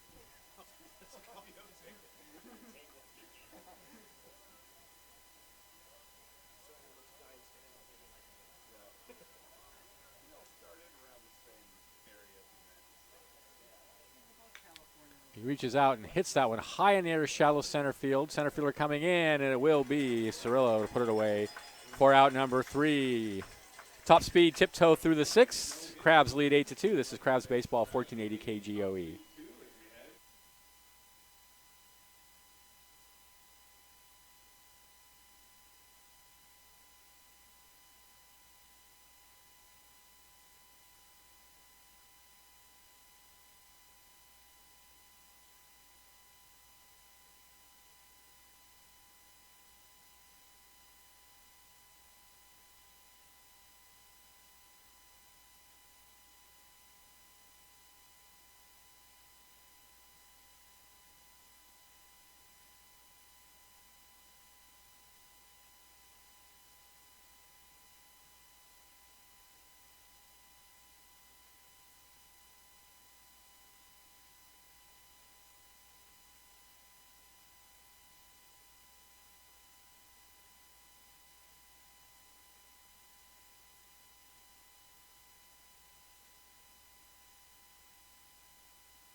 Welcome back to the ballpark.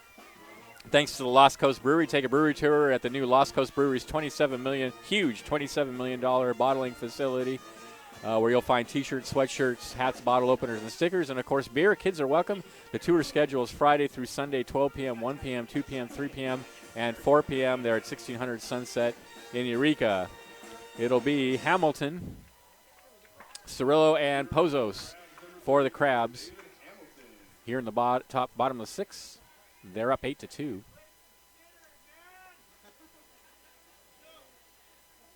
Hamilton, left-handed hitter. Here's the pitch. He squares and bunts it foul past third base. David Hamilton, who will be a freshman at the University of Texas in the fall, just joined the club.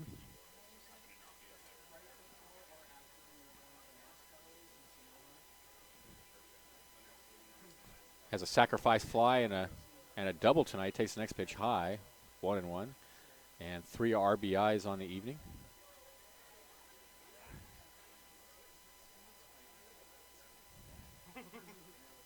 And the next pitch is in there on the inside corner. So 1 ball and 2 strikes now, the count to Hamilton. And the pitch tapped foul, and it hit him on the helmet and bounced away.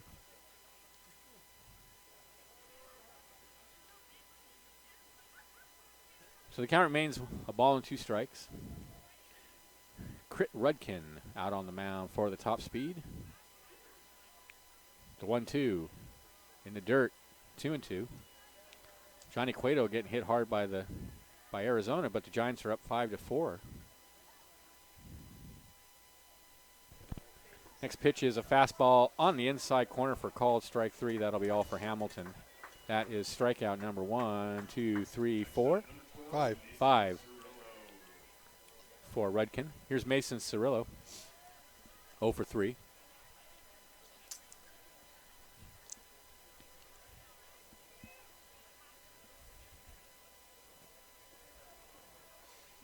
Here's the pitch. Breaking pitch misses down and in.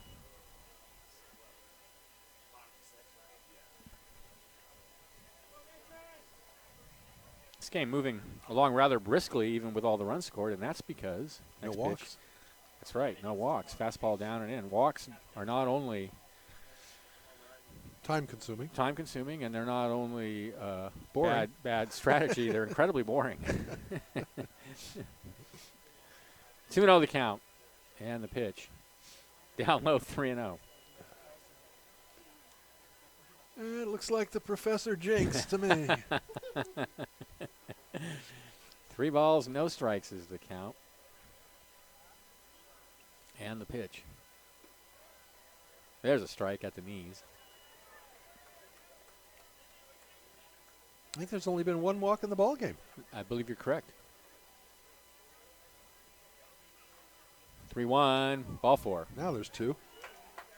So with 1 out, there's Cirillo over at first. Here's Brian Pozos at the bat. He's 1 for 3. They have a right-hander now warming in the top-speed bullpen. Surprised they waited as long as they waited. Although he hasn't really pitched that badly. It really was the big home run is really what hurt him. Other than that, he hasn't pitched that badly. Yeah. He was hurt by an error in the second inning as well. And unluckily for Rudkin, the Crabs bunched all those runs in the second. And got a couple off him in the third, but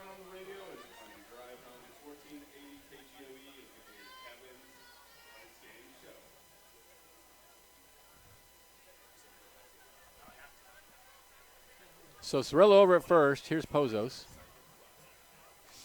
Toss over there, and Cirillo dives back to the bag.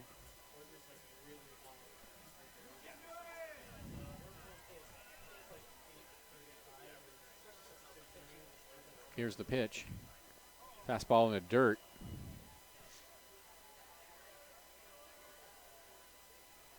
So 1-0 now to Pozos.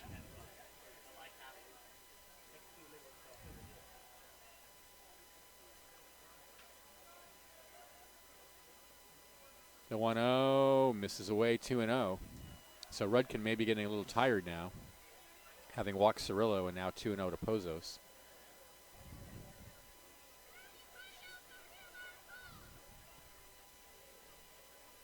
Runner bluffs, and the pitch is fouled out of play. Oh, man. I should not have parked right across the street. I thought that was fairly safe, and that's 2 balls that have come extremely close. Haven't hit you, though. I don't know if that one did or not. That one may have. 2-1 the count. Fastball rides high, 3-1. Oh, well, what's the worst that can happen?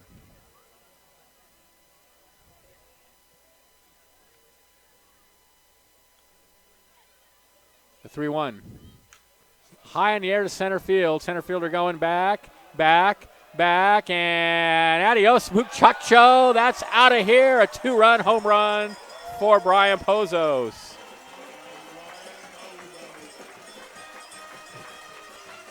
(10-2) Crabs.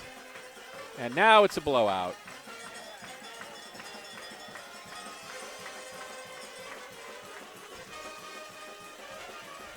Coming into this ball game, the Top Speed Baseball had only lost 1 game all year, and that a 2-0 shutout. All we can say is welcome to Arcata, That's right. because they're seeing some bats like they That haven't was seen hit to earlier dead this center season. field. That was a shot.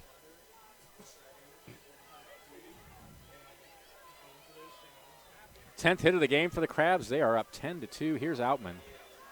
Outman has singled and hit a big 3-run home run himself back in the second inning that cleared the right field scoreboard, and then he struck out. Takes a fastball high. Good folks at Harper Motors paying $100 tonight to local Little Leagues. They give $50 for every Crabs home run.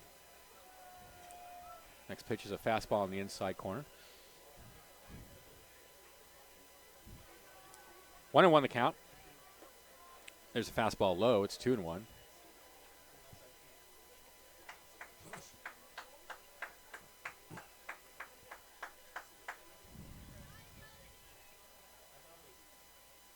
Ooh. 2-1 almost hit him on the back foot.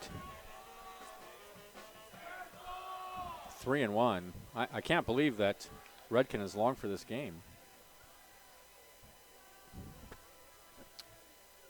You'd have to think this is his last inning. If he lasts this If he inning. lasts through it, Maybe yes. this pitch could be his last This pitch. may be his last pitch. Here's the 3-1. Fouled up against the screen. This may be his last batter. So the count goes full now to Outman. 2-run home run by Pozos has made it 10-0 here in the 6th inning. First of a 3-game series. 3-2 pitch. Ball 4. Outman aboard. That's the second walk of the inning issued by Rudkin, and now that will be it. Yep. Here comes the manager. As they're making a pitching change, let me share a little more information about the exciting 2016 Crabs baseball camps. Each camp begins with a welcome and a hands-on involvement by Crabs manager Tyson Fisher. And during the week, Crabs coach Eric Giacone will direct their squad of instructors, an assistant coach, and several players handpicked from the Crabs roster for their baseball skills and their ability to work well with the kids. Crabs instructors will teach your child baseball offensive skills, including hitting, bunting, and base running, as well as all the defensive positions. Campers will have the opportunity to practice, play, and improve skills at the position of their choice. Campers will need to bring a sack lunch each day, appropriate dress for the weather, baseball glove, and any other appropriate sports gear. Please mark all clothing and gear with camper's name and phone number on the items in case of loss. Again, the weekly fee for the 8 to 14-year-old, 9 to 14-year-old sessions, $95, and that gets you a full week of camp instruction from 9 in the morning till 1 in the afternoon. All players will receive a Humboldt Crabs t-shirt, 1 youth Crabs pass to all Crabs home games, and a 10-game strip of tickets, a $65 value, 1 10-game strip per family. If you have any questions about the camps, you can contact Roger Lorenzetti, and I'll give you his phone number. It's 499-9075, or email Roger Jean, that's ROGERJEAN 56 at gmail.com.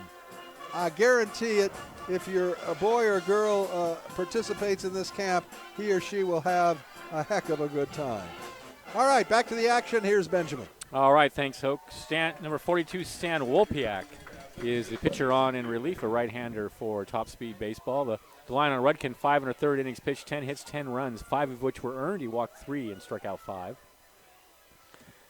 He's got Outman over at first with 1 out. Here's Jason Newman, 0 for 3. And the first pitch to Newman is a fastball down and away. It's 1-0. 2 runs, 6 hits, 2 errors for Top Speed. 10 runs, 10 hits, 1 error for the Crabs.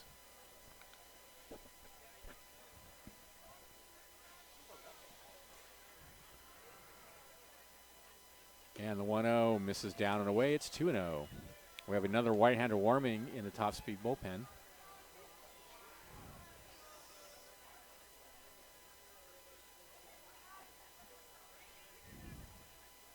Two-0 count is in the dirt. It's 3-0. Well, Benjamin, you were bragging at the start of this inning, at the outset, about the great control all pitchers have displayed, Yeah, and now was. we've had Yep. 2 walks and a 3-0 count here. I was more excited about the pace of the game. I understand. 3-0 the count. Oh, a big swing and a miss. 3-0 had him swinging. 3-1 down to Newman.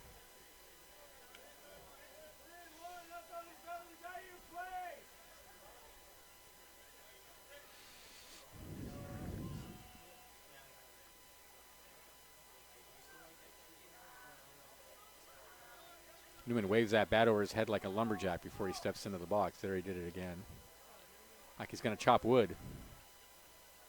3-1 the count. Fastball on the outside corner at the knees, and it's 3-2.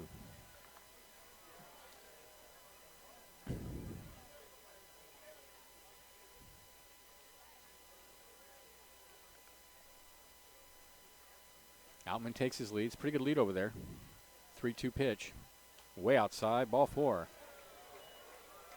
First and second now with only one out for the Crabs. Here's Logan Denholm. He is singled, walked, and fouled out to first base.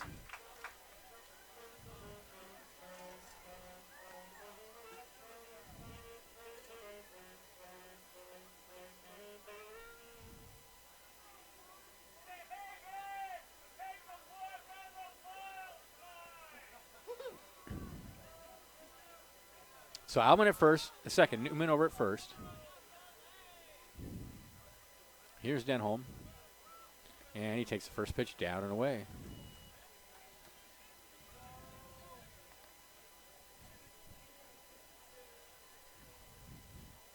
Want to know the count.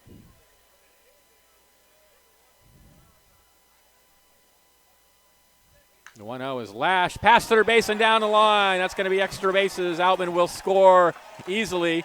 Here comes Newman. He's rounding third as the ball gets. No, he'll go back to third. He's going to send him back to third. Yeah. The ball got hung up out there in the bullpen. I think that's what's going to happen. The And umpire. I think they're going to send him. I think you're right. Don's going out to have a see what's going on, but I think the ball got stuck in the netting out there. Yeah, the batting cage netting. So he'll drive in 1 run. Outman for sure scored. I don't know about Newman. I think they're going to. It looks like they're going to send Newman back to third. That's correct. Oh wait, no, I can't tell what they're doing. I think they are. They are going to send him back to third. Okay. So Denholm with an RBI. At any rate, it's 11-2 now in favor of the Crabs, and they've got two runners in scoring position for Nick Warren. He's 1 for 3. I don't know what happened when it got down there, but it bounced along the left field line and then skipped into the bullpen and must have got caught up in the netting out there. I think so. Here's the pitch. Swing and a miss, and that one gets away from the catcher, but no advance. Well, I guess that's a break for top speed. I don't. They're only down 11-2 now. Instead, it would have been 12, because I think Newman would have scored fairly easily. Some discussion now at home plate with looks like Tyson Fisher and the 3 men in blue are having a brief conversation. No harm, no foul. All right.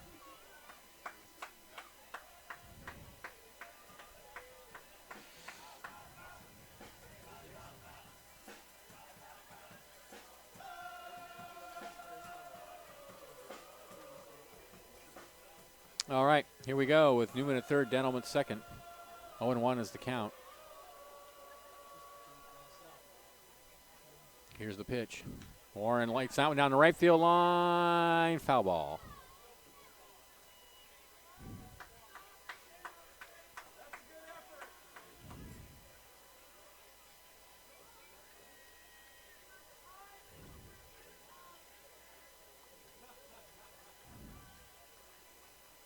So 0-2 is the count now to Nick Warren.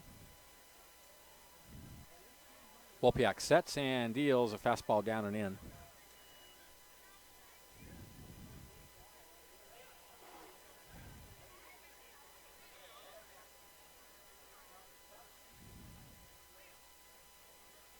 Ball and 2 strikes is the count, and there's a fastball right down the middle, taken for called strike 3. Here's Michael Perry, 1 for 3 with an RBI and 2 runs scored. 11 runs on 11 hits for the Crabs now. Newman at third, Denholm at second with 2 outs. Here's the right-hander Perry. And now Wolpiak steps off.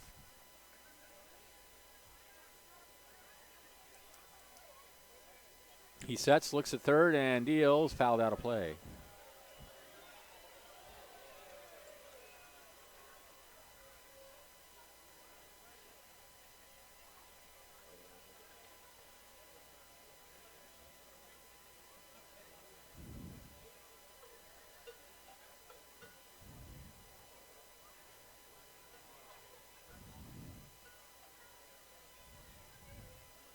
Now he steps off again.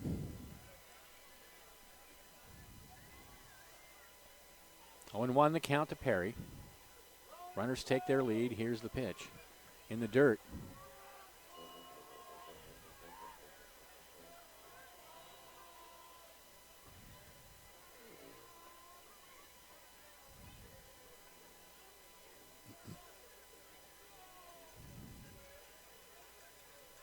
A ball and a strike is the count. Here's the pitch. Line down the right field line. That's big trouble. As it bounces fair, 1 run is in. Here comes Denholm. He will score. The ball trickles over into the bullpen on his way to second as Perry with a 2 RBI double, and it's 13-2 Crabs. They are pouring it on.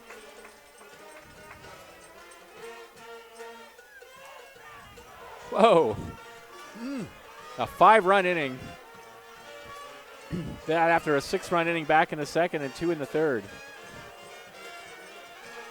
This all started when Hamilton was caught looking, but then Cirillo walked. Pozos homered.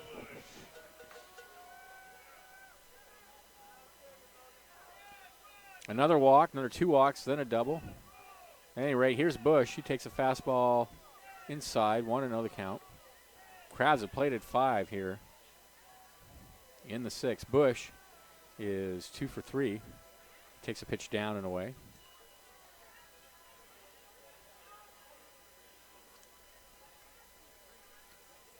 All 3 bases on balls have resulted in runs this inning. Yep, they tend to do that.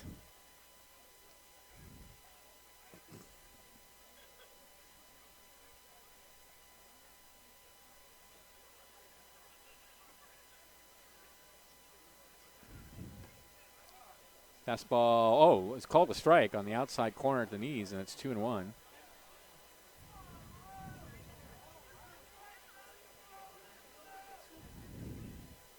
Crabs have now pounded out 12 hits, and they are not cheap hits. That one's fouled up against the screen, and that startled a passerby. Crabs' bats came alive the second game of that San Luis Obispo Blues series, and they haven't stopped hitting since. No, they haven't. And their offense was struggling when they left town. Yeah. They have turned it around here against one of the best teams in the nation, probably. They are ranked number 9 nationally. Number 9 nationally. Wow. 2-2 the count. Breaking pitch misses high, and it's 3-2. But one thing about baseball, and I don't need to tell you this obviously, but a lopsided game does not necessarily indicate a lopsided series. No, it doesn't. Tomorrow could be 1-0. Or could be a 13-2 in favor of the other way. The other way. Never know. You never know.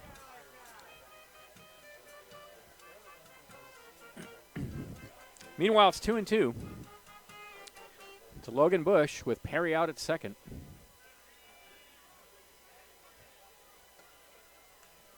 Another foul off against the screen.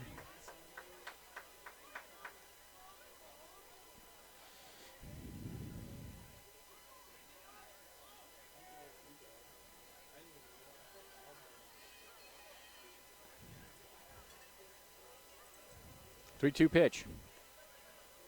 2-2 pitch. It sails outside, and it's 3-2.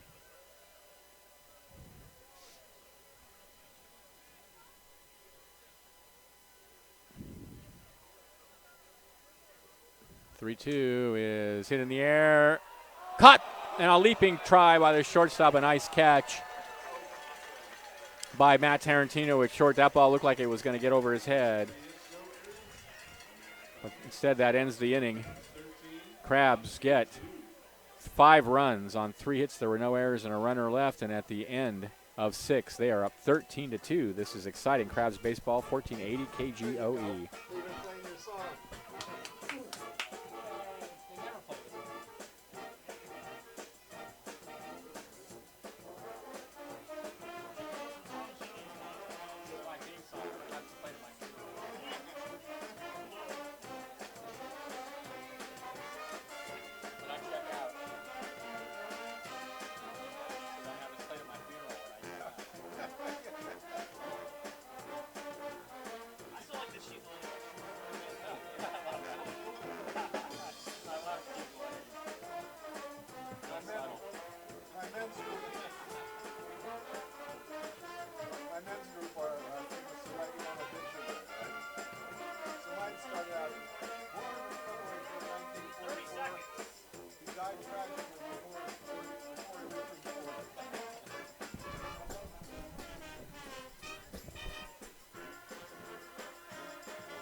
Who's in? 31.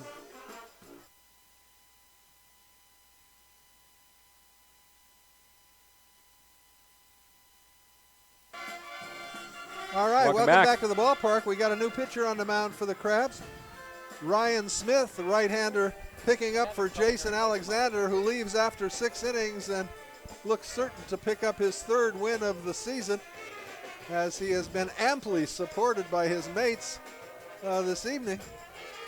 As we mentioned prior to tonight's ball game, the only loss this season in 23 contests suffered by Top Speed Baseball was a 2-0 defeat to a team that they won 3 of the 4 games in that series. So they come in here about as hot as you can, and they have been cooled down in the summer nights of Arcata as the Crabs have poured it on with 13 Well, they came runs. in at top speed, but apparently hit the safety corridor out there on 101. I think they did. I think they had to slow it down a little bit. That's They're right. kind of at, I'd say, a sort of a moderate speed at the moment. Here's Burning to lead it off. The catcher. And the first pitch from Ryan Smith is a fastball in there for a called strike at the knees. It's 0-1. Burning is 1 for 2 with an RBI. Top of the 7th inning, Crabs. 13 runs on 12 hits, 1 error. There's the next pitch is fouled up against the backstop. 0-2 is the count. 2 runs, 6 hits, 2 errors for Top Speed Baseball.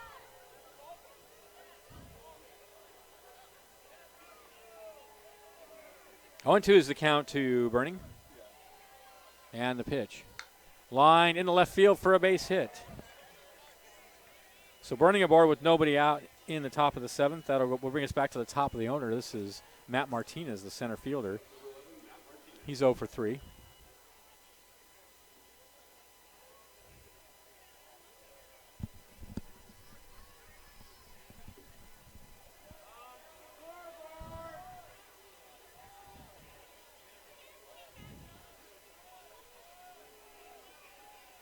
Short lead over at first, and the first pitch is popped high in the air and drifts out of play.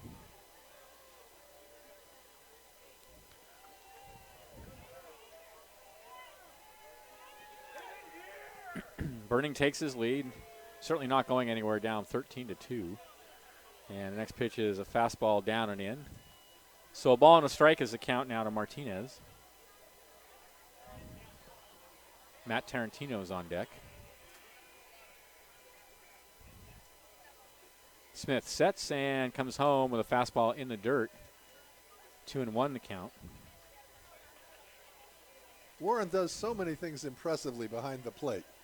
He's a very good defensive catcher, isn't he? Yeah. He's very agile, and he's got a great arm. 2-1 the count. Ground ball foul. Past the third base coaching box and down into the bullpen. 2 balls, 2 strikes.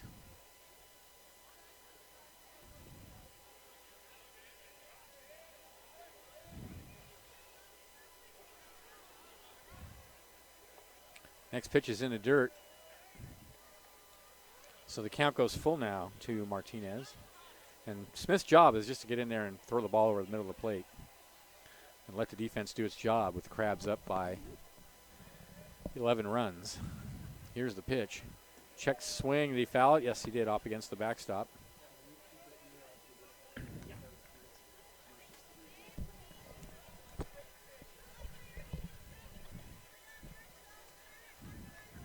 So the count remains 3-2.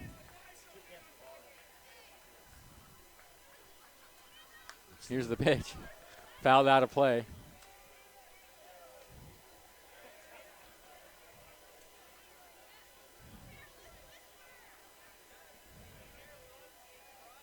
So we'll reset it at 3-2. And the pitch. Line in the left field for a base hit. So back-to-back singles to lead off the 7th. Here's Tarantino, the shortstop. 0 for 2.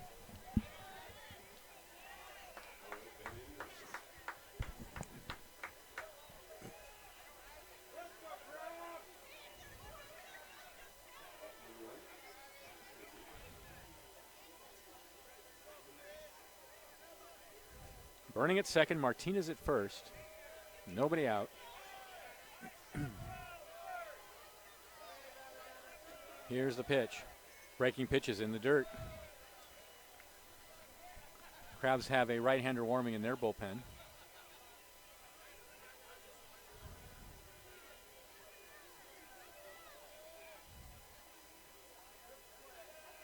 The 1-0 popped in the air on the infield. Foul territory. Warren near third base has it.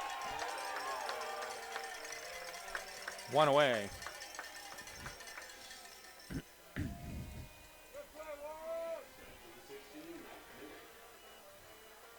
Here's Matt Minnick, the right fielder.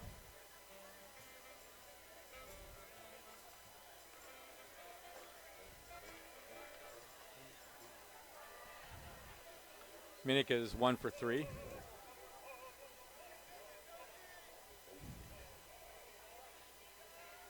Smith from the belt deals a breaking pitch down and in.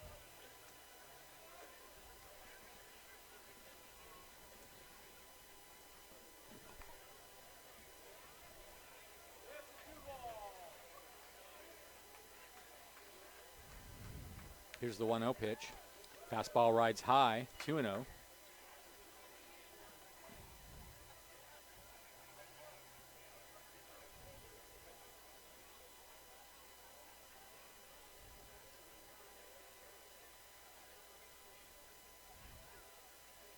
The 2-0 swing and a miss. That was a huge cut from Minnick. Almost came out of his shoes on that swing. 2-1 the count. He is second on their club with home runs. He's had 5, so got some power. 2-1. Fouled up against the screen.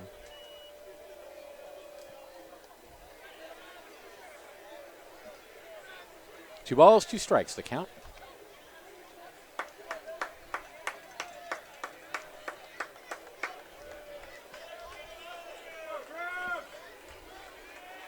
Here's the pitch.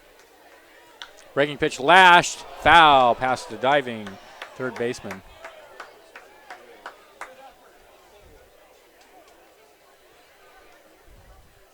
Count remains 2-2.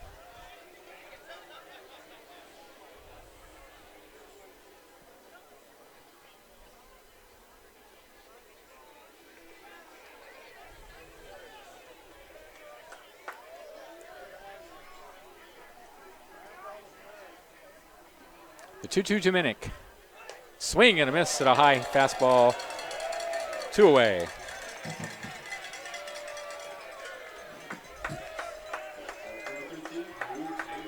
Here's Drew Taylor, the designated hitter. 0 for 3. Nope. This is a different It's gonna batter. be a pinch hitter, number 19. This is Mitch Guilmetta, Guilmette.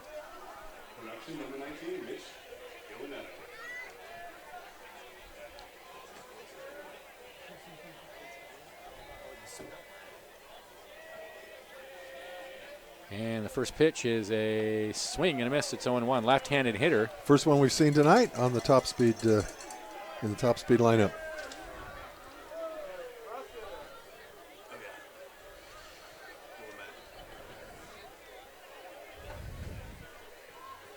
Next pitch is fouled up against the screen, and it's 0-2.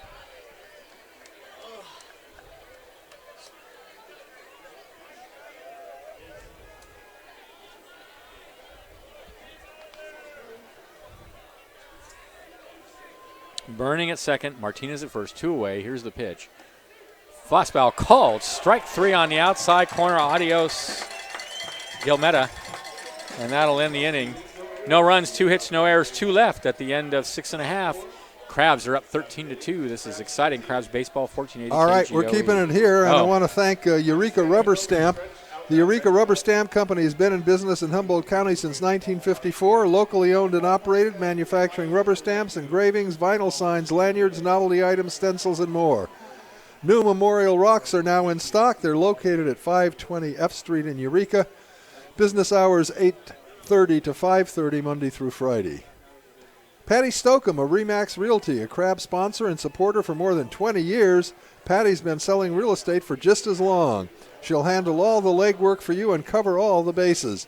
You can give Patty a call today at 496-3295 and find her on Myrtle Avenue in Eureka. That's Patty Stokeham of Remax Realty. And True Motion Fitness, a unique approach to movement health, focused on building a stronger, balanced, and stable you.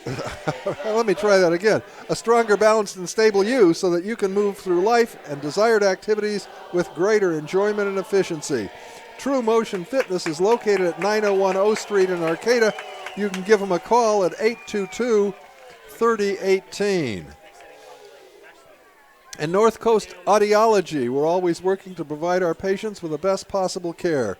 We believe that our work is an integral part of a viable Humboldt County. We believe strongly in the 70-year history of audiology and that the field as a whole must be protected and refined by serious students and careful practitioners. You can contact Julie Kelly at 2818 Harris Street, Eureka. Give her a call at 443-4503. And that's some of the folks that help keep... Hey, you got that? Write it down. Got your pencil ready? That's North Coast Audiology, 443-4503. Ask for Julie Kelly. And that's some of the folks that help keep the Crabs on the field and on the air. It'll be Hamilton, Cirillo, and Pozos for the Crabs.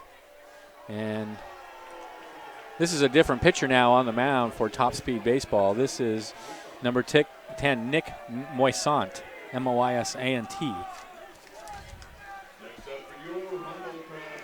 Third pitcher of the night.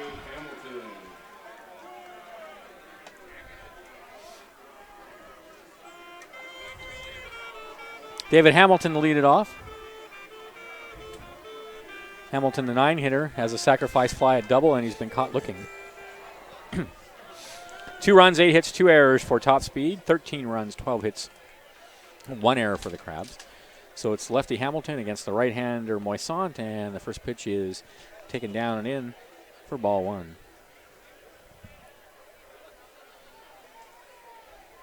Another right-hander warming at Top Speed. I got a feeling they're just going to give some guys some work now, down 13-2. Here's the pitch. Fouled high in the air and out of play. 0-1 is the count.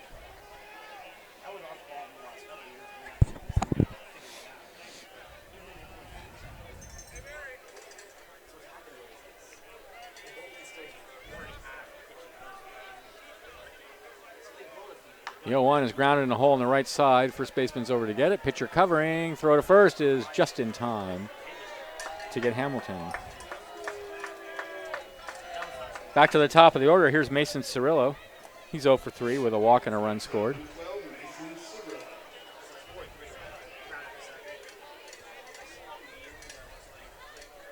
Every Crabs hitter except Hamilton, I believe, has scored a run in this game. And Hamilton's driven across 3. And he's driven across 3.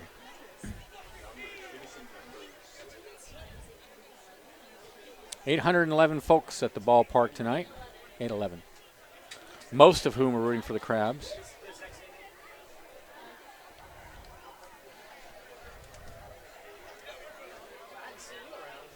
Here's the pitch.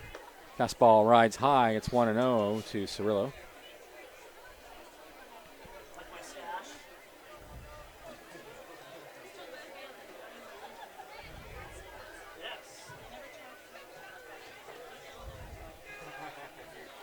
Want to know the count. Here's the pitch.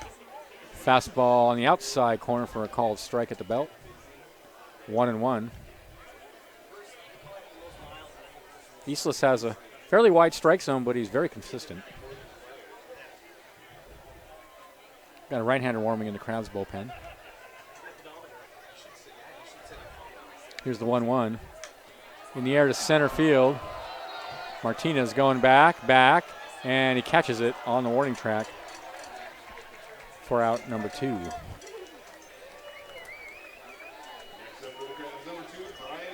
Brian Pozos will come to the bat. 3-run home run and a single. That's 4 RBIs tonight. That's in 4 trips. That home run was to dead center field, right over Martinez's head. Here's the pitch. A big swing and a miss. He was going for the second one there.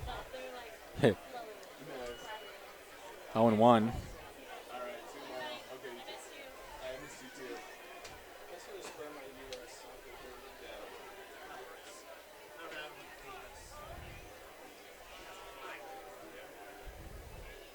The 0-1. Check swing, and he takes inside.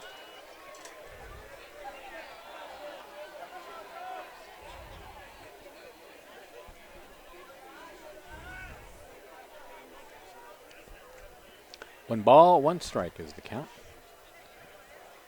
Here's the pitch. Ooh, there's a breaking pitch for a called strike on the outside corner. Good pitch.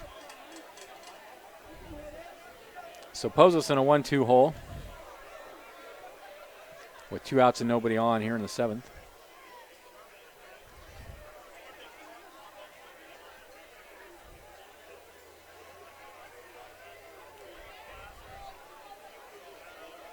The 1-2, swing and a miss. Threw the fastball, the high heat by him. And that's all for Pozos and the Crabs in the 7th. They go down in order for once tonight and leading 13-2. This is Crabs Baseball, 1480 KGOE.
All right, Jake Gomez coming into pitch as we go into the 8th inning. Gomez, the 3rd pitcher employed this evening by the Crabs. And it's Jason Alexander who stands to win this ball game. Ryan Smith pitched an interesting 7th inning. Gave 2 leadoff singles and then absolutely shut him down. A little pop-up, a foul pop-up, and 2 strikeouts. So a good job by Ryan.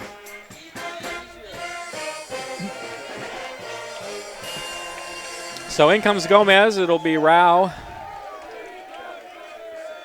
St. Martin, and Erickson for the Top Speed Baseball Club. Same 2 teams will be tumbling tomorrow night at 7 o'clock. Hope you'll make your plans to be with us. Weatherman promises a nice evening, and Crabs will be going for their 6th in a row. We would be surprised if tomorrow night's game is anything like tonight's. Sure would be, but thrilled. We're going to have a pinch hitter for Rao. This is number 3, Jack Dennis.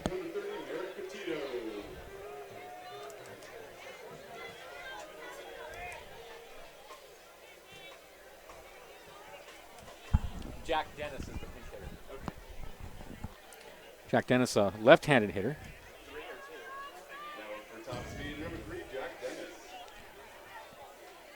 It's interesting. We've seen a couple of left-handed batters in pinch hitting roles, and yet they started 9 right-handed batters with a right-handed pitcher. Yeah.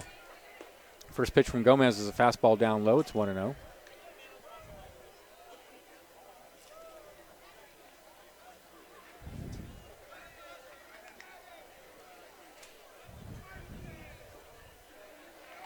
Jake Gomez comes 3/4 sidearm. Steps off the mound first.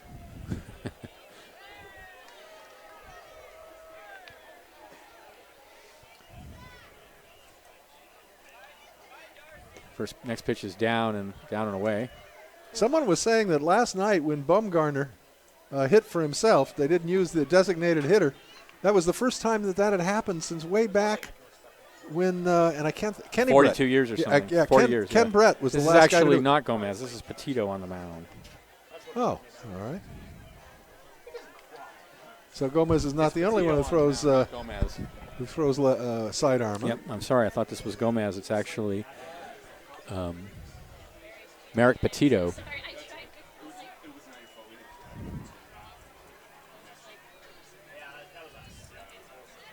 Who also throws sidearm.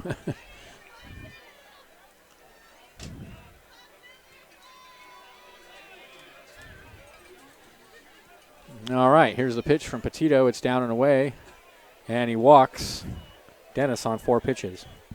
So that's not Gomez on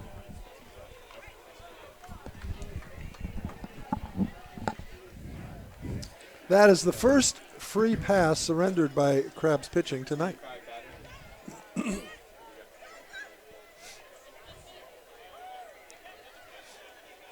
No, third. Alexander has one, and second. Alexander had one early in the game. You're right, I see it. Second walk. So Dennis over at first. Here's St. Martin. And Petito rocks and deals a fastball on the outside corner. Good pitch. 0-1. So the Crabs, yes, have 2 right-handed sidearm pitchers.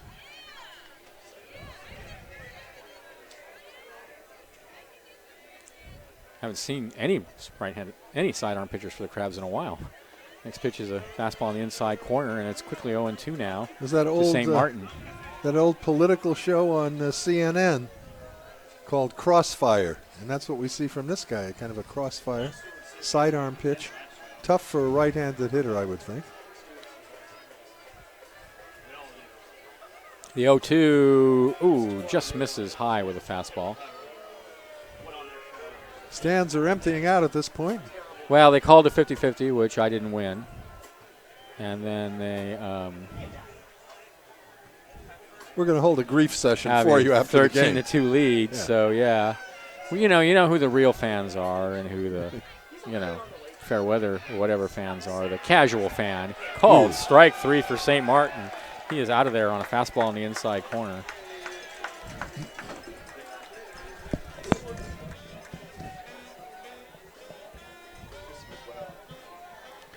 We're going to have another pinch hitter now. This is number 40, Chris Miguel, in for Erickson.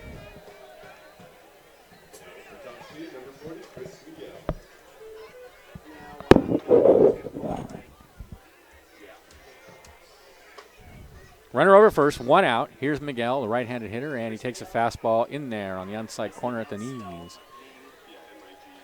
It's 0-1. 2 runs, 8 hits, 2 errors for top speed. 13 runs, 12 hits, 1 error for the Crabs. 0-1 the count. Here's the pitch. Swing and a miss. That was not a pretty swing. That was a very awkward swing by Miguel.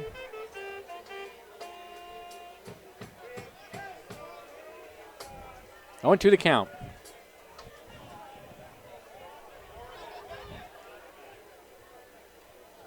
And the pitch. Ooh, just misses down and in with a fastball, and it's 1-2.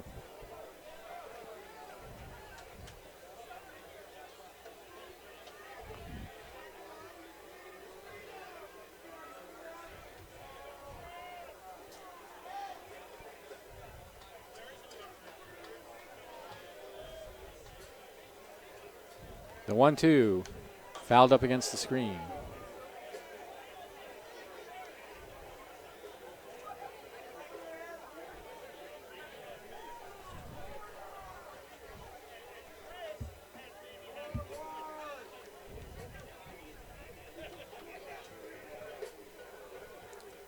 Ball and 2 strikes to count. Dennis over at first. There's 1 out. We're in the top of the 8th inning. And the pitch. Line. Oh, a diving catch by shortstop David Hamilton on a ball that was headed up the middle. Nice play. 2 away. Well, that was the catch of the game right there. Well, this is really our first chance to see Hamilton. He was on the road trip with the Crabs, but this is his first game here at the Arcata Ballpark, and we had heard about his fielding prowess, and we certainly saw an example of that on that fine play. Here's O'Donnell with a runner at first. Here's the pitch, and he takes a fastball in there for a strike at the knees. It's 0-1.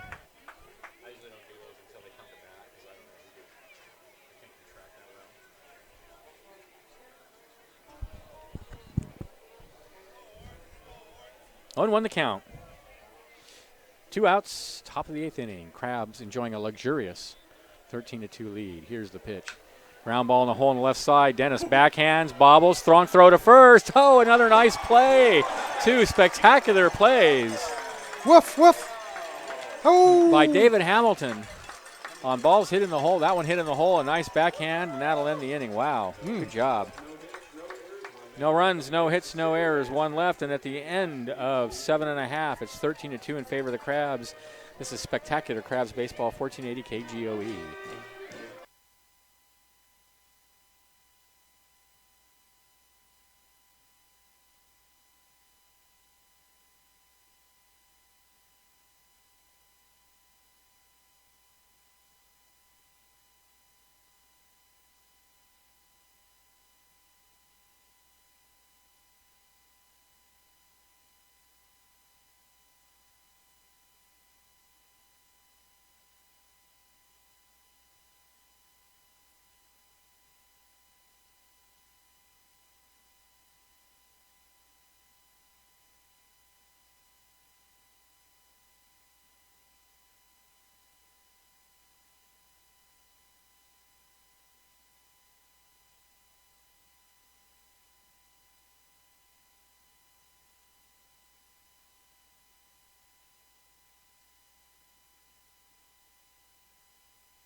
All right, we're back at the ballpark. A new pitcher on the mound for Top Speed Baseball. It's number 24, right-hander Tucker Pulliam. He will face Outman, Newman, and Denholm in the bottom of the 8th inning.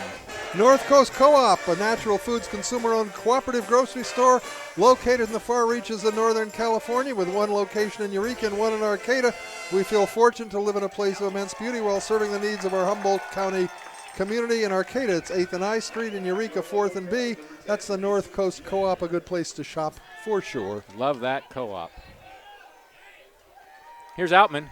Takes first pitch down and away. It's 1-0. He's had a good night. Home run, walk and a run scored, and a single. This is Mason Thielander batting for Outman.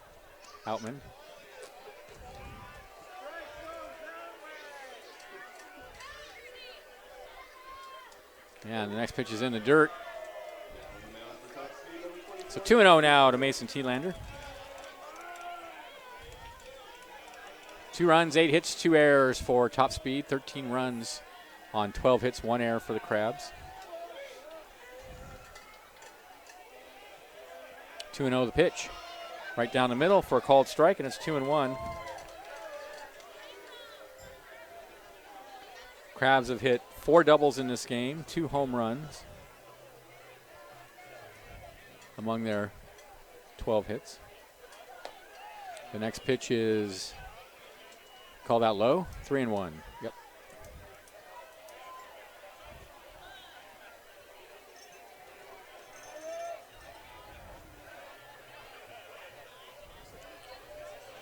The 3-1 rides high, ball 4. So Thielander aboard in the bottom of the 8th with nobody out, and here's Newman. Number 17, Newt Johnson. This is Newt Johnson, as a matter of fact. He'll bat for Newman.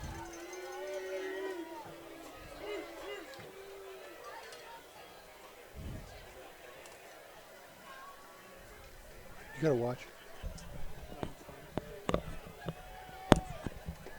Swing and a miss. It's 0-1 to Johnson. Giants are up 6-4 now against the Arizona Diamondbacks. What inning would that be? I'm not sure. Oh, okay. 1-1 the count. Here's the pitch. Fastball down and away. 1-1.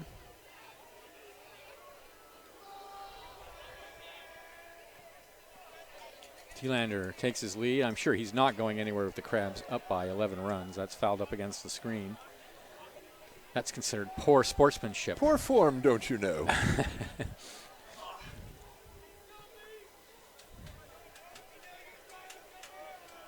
1-2 the count.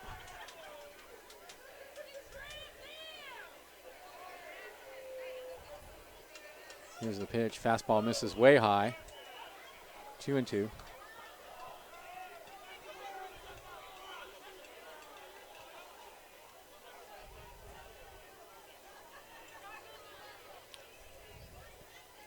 The 2-2 is looped down the right field line. That's going to drift foul into the top speed bullpen. Count remains 2-2. Well, the old saw about baseball is expect the unexpected. I certainly did not expect I didn't expect a 13-2 blowout. I did not, no. Again, tomorrow could be a whole different story, and hope you make plans to join us at 7 o'clock. And 12:30 on Sunday. A 2-2 hit high in the air and foul and out of play.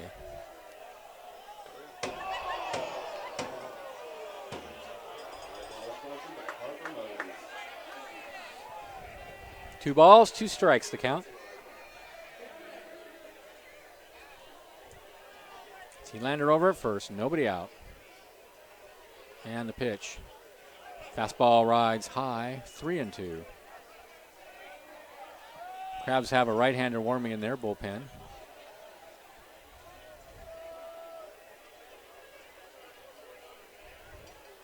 There's a ground ball in the hole on the left side and through for a base hit. Thielander will stop at second. Crabs have runners on first and second with nobody out.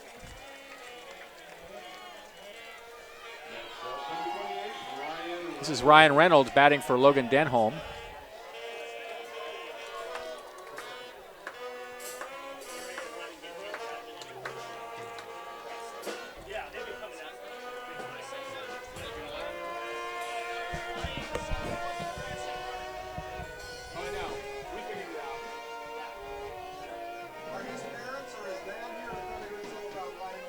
Ryan Reynolds, left-handed hitter. He's got Thielander over at first and Johnson at second and Johnson at first. Nobody out. Crabs already up by 11. If we had the mercy rule, this game would be over. For those of you who are not familiar with the mercy rule, back in the day, the team led by more than 10 runs after 6.5 innings, the game was called. First pitch is fouled up against the screen. It's 0-1. I guess if it had been opposed against the Crabs, it would have taken 7 innings, but we never saw that happen. We never saw it happen. Maybe once. I don't recall. Well, I suppressed it. I suppressed it. Really. 0-1 the count. Swing and a miss, 0-2. I remember because I was out on the ledge when the game ended.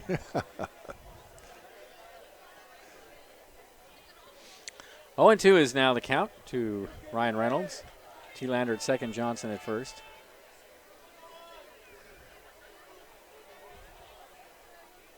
And the pitch. Called strike 3 on the inside corner. Good pitch, and Reynolds is down. So 1 away. Nick Warren scheduled to bat and will bat.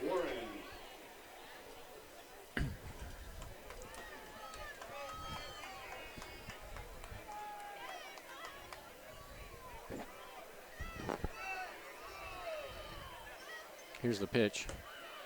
Fastball's in there for a called strike. It's 0-1. Mercy has no place in baseball anyway.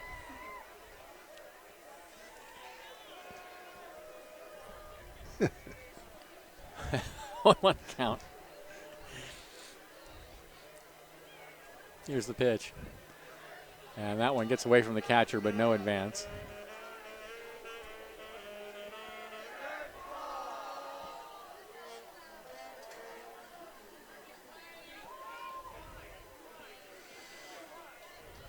One ball and one strike to count.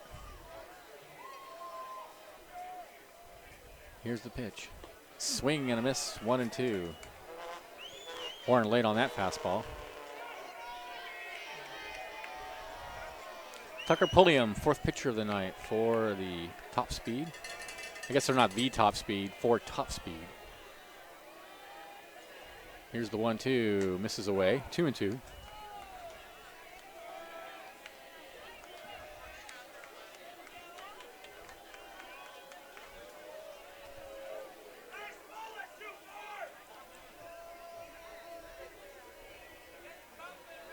The 2-2 pitch, fouled up against the screen. Count remains 2-2.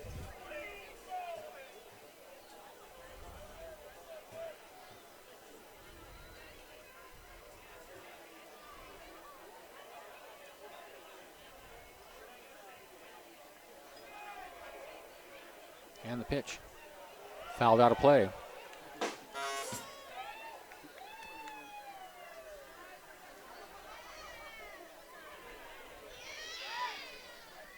Two balls, two strikes, one out. T-Lander at second, Johnson at first. And the pitch. Oh, that one just missed. A good take by Warren. And the count goes full. That was off the outside part of the plate by maybe a quarter inch, half inch.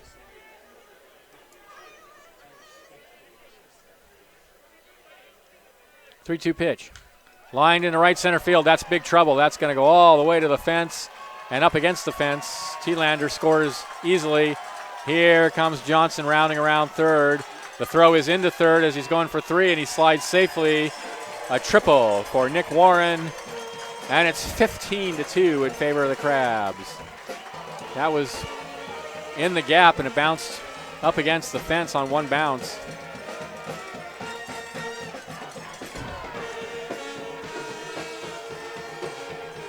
A little insurance, Hoke. Yeah, those 2 runs are crucial, Benjamin. We don't need to sweat the ninth inning now. Michael Perry. But whoever comes in will be sad with losing that save opportunity. Here's the pitch. Takes the fastball high. It's 1-0. So Warren over at third with one out. 14th hit of the game for the Crabs, and they now lead 15-2.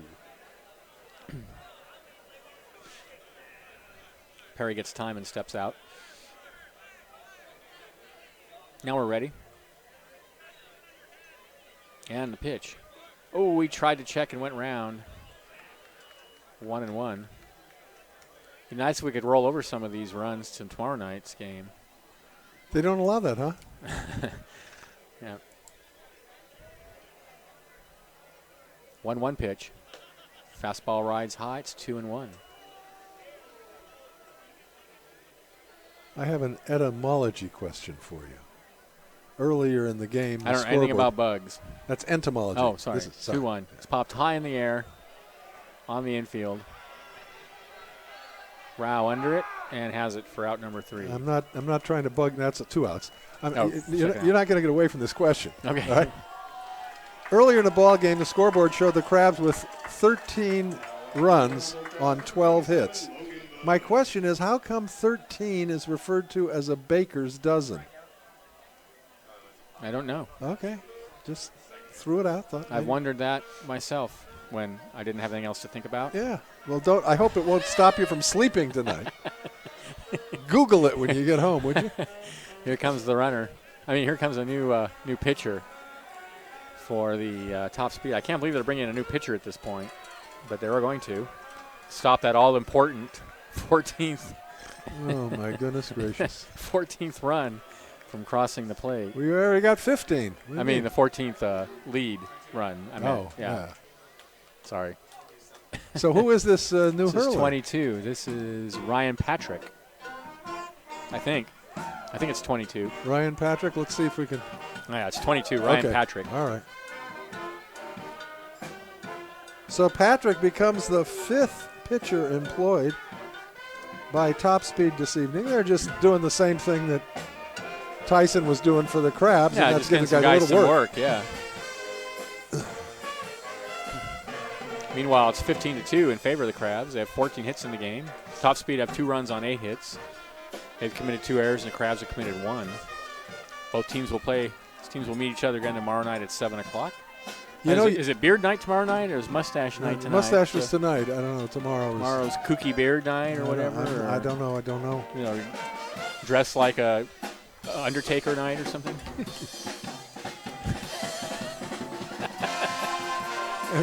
World's oldest profession night. All right.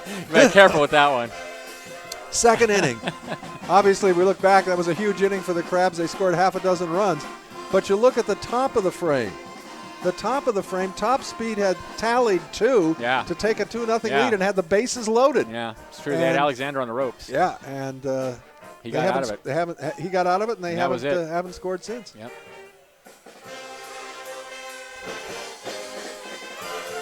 All right. Here's Bush with Warren over at third. 2 outs in the inning. Here's the pitch, and that one misses away. It's 1-0. So this is the 5th pitcher of the night, Ryan Patrick, for the Top Speed Baseball.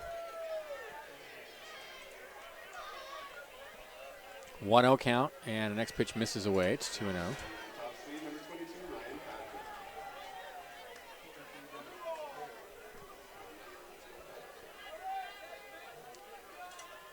Patrick. 2-0 misses way high. It's 3-0, and Ryan Patrick does not have an overwhelming fastball unless he's been throwing changeups so far. 3-0 pitch, way outside, ball 4, and just what we need. Another walk. In the bottom of the 8th with the Crabs up 15-2 is a walk. So that puts runners on the corners for David Hamilton, who made 2 fine plays at shortstop in the last half inning. One, a diving catch on a line drive that was headed for left center field, and the other, a long throw from a ball hit in the hole. Takes the first pitch away. It's 1-0. When 9 men come to bat in an inning, do you say the Cabs have batted around, or does it take 10 I wait till it's the 10th. Okay. Yeah. A 1-0 pitch. Misses. Catches the outside corner. It's 1-1. July 9th. Yes. The 1-1 misses away. 2-1. Redwood Acres. What time?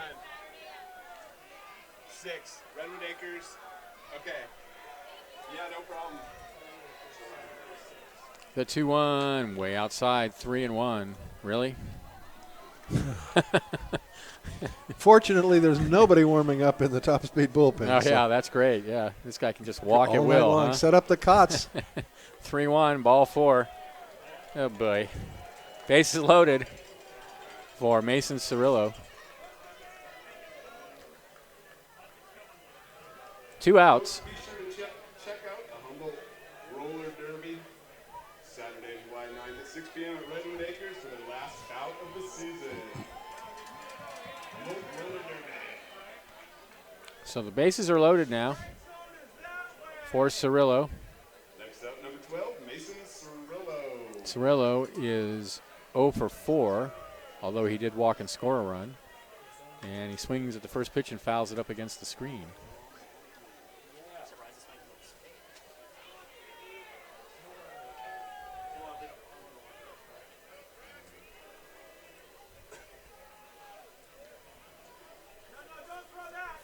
The 0-1.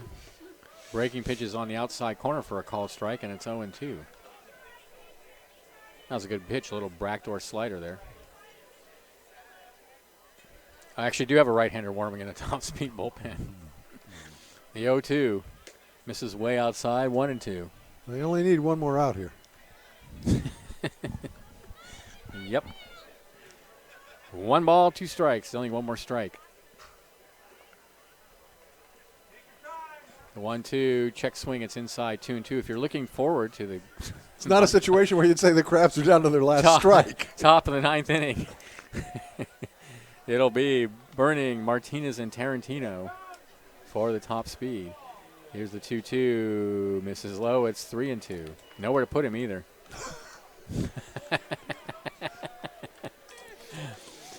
All right. Here we go. Bases loaded. Will he walk him? Will he end the inning? What's going to happen? Ball 4. Crabs are up 16-2. Well, Mason Cirillo gets an RBI the easy way. But I noted earlier that Hamilton is the only member of the Crabs starting 9 who has not scored a run tonight. Now he has a chance to do just that. He's out at second now for Brian Pozos. Bases are loaded. Crabs up 16-2. Pozos takes a fastball on the inside corner for a called strike. Pozos already gone yard once this evening. Home run back in the 6th inning.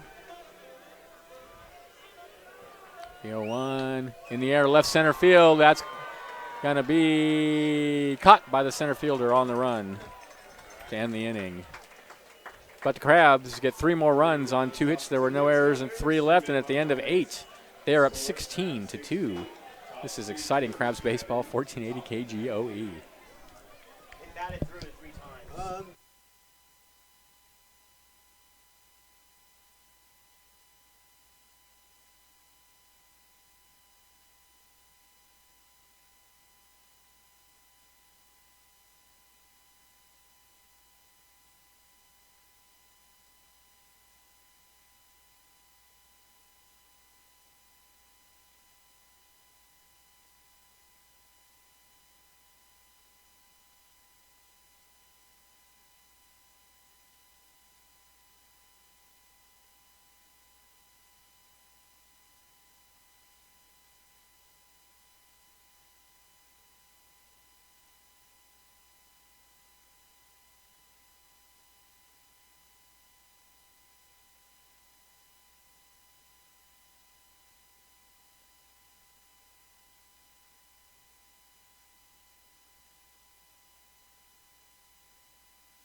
Welcome back to the ballpark. New pitcher on the mound for the Crabs. It's Matthew Hernandez. He's the 5th pitcher of the night.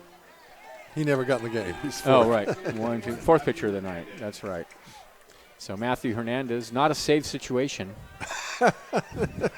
Not quite. Crabs up 16-2.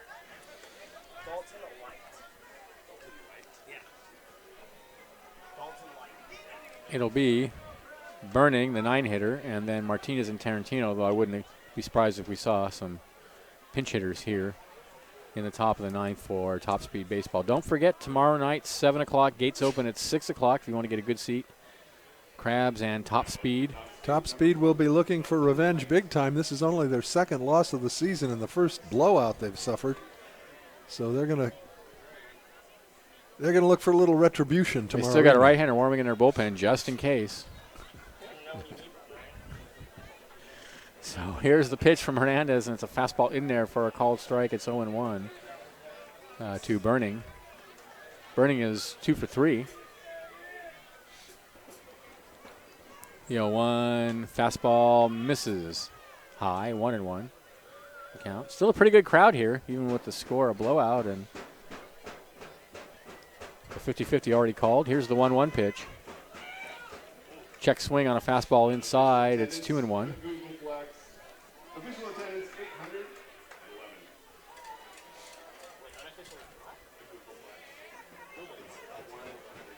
811. 2-1.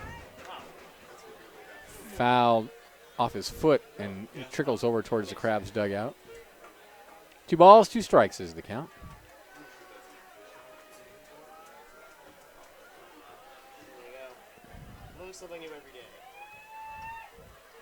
The 2-2.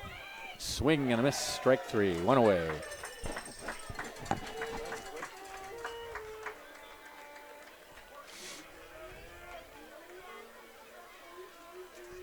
Matt Martinez.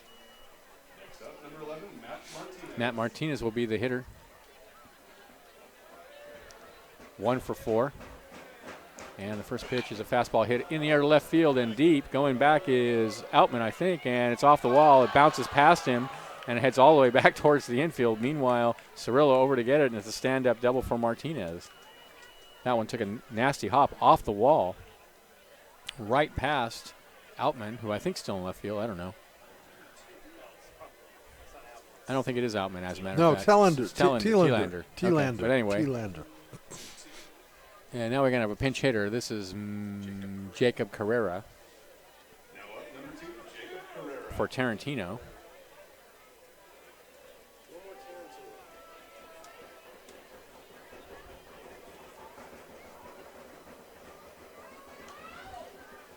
Fouled up against the screen. It's 0-1.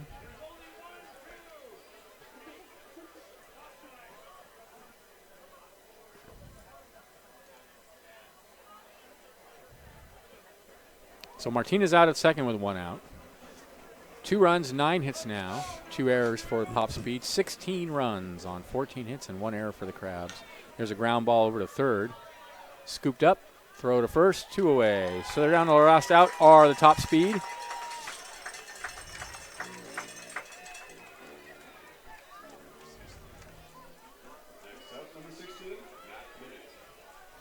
Here's Matt Minnick, the right fielder. 1 for 4.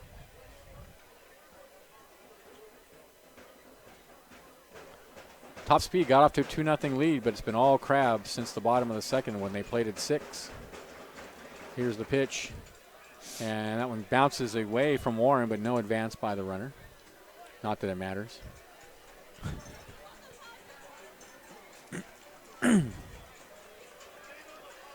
1-0 the count.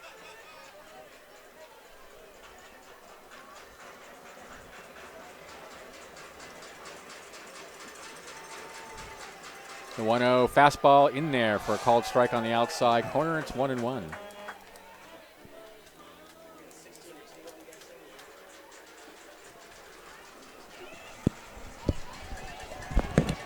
Do we know the Crabs' record now with the road trip?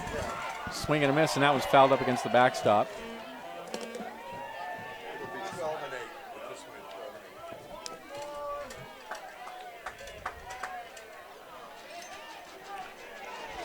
So Top Speed are down to their last strike with Martinez out at second, 2 away.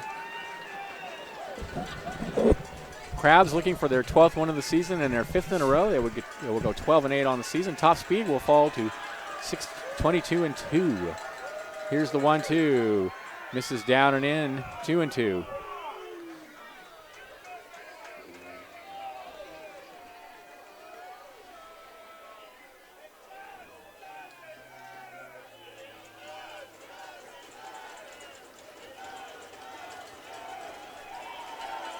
Two-two pitch.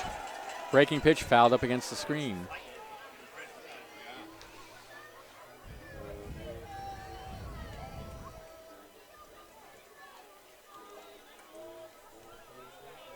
Two balls, 2 strikes. The count to Minnick.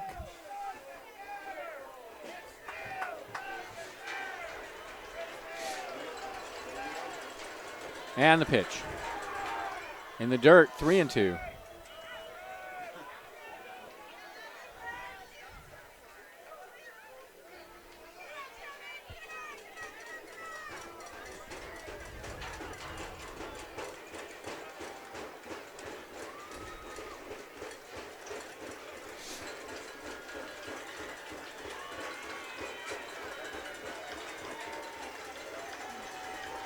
Three-two pitch. In the air to center field. That should end it. Cirillo calling for it and has it, and the ball game's over. For the Crabs, 16 runs on 14 hits. There was 1 error for visitors. Top Speed Baseball, 2 runs, 9 hits, 2 errors. Jason Alexander gets the win. The loss goes to Crit Rudkin. Crabs go to 12-8 on the season. Tomorrow night, these two teams will meet again at 7 o'clock. Hoke, any final thoughts on tonight's game? Well, I just say, we treated the number 9 team in the nation rather rudely tonight. Yeah, we did. And I'm sure they're not pleased with that.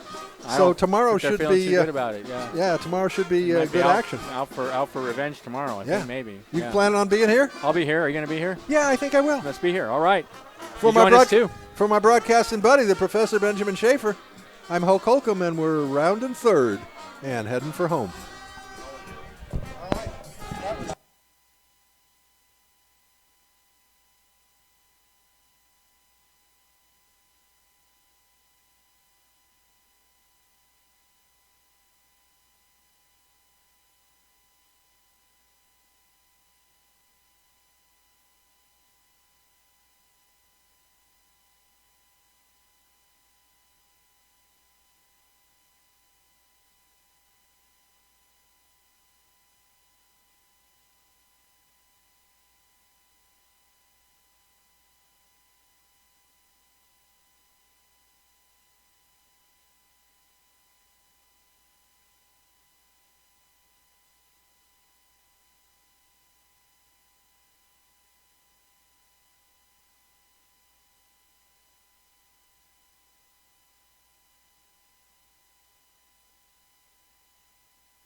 And welcome back to the Arcata Ballpark. What a way to come home, right? 16-2 was the Crabs' victory tonight over Top Speed Baseball. Now, the Crabs were on the road for the last 10 days or so, and the way things started out for them, it looked like it was going to be a rough time away from home. They lost their first 3 games on that road trip and then responded back by winning the remaining 4 and then coming back here to the Arcata Ballpark with a 16-2 win over Top Speed Baseball to bring their winning streak to 5 games in a row. And they're now 12-8 on the season. So the Crabs really doing their part to really, after kind of having an up-and-down start, are really starting to really round into their own and beat a pretty good Top Speed baseball team, as they were 22-1 entering tonight, and this is only their 2nd loss of the season. So the Crabs, 16 runs tonight, and they got those on 14 hits as well. They were able to hold Top Speed Baseball to just 2 runs, 9 hits as well. The Crabs committed 1 error. Top Speed had 2 defensive miscues on the evening. Let's recap it a bit. And with the way things looked to start the game, Top Speed, it was going to be their game to lose, as they jumped out to a 2-0 lead in the 2nd inning. The second baseman, Nick Rao, led off with a single, and then Grant St. Martin, the first baseman, doubled him home. A couple of outs later, and St. Martin at third base, Rob Burning, the catcher, was able to single him in to make it 2-0 at the time. Top Speed Baseball leading over the Crabs, but after that top of the 2nd inning for Top Speed Baseball, it was, when I say all Crabs, it was nothing but Crabs doing all of the scoring in this baseball game tonight. They got 6 runs in that 2nd inning.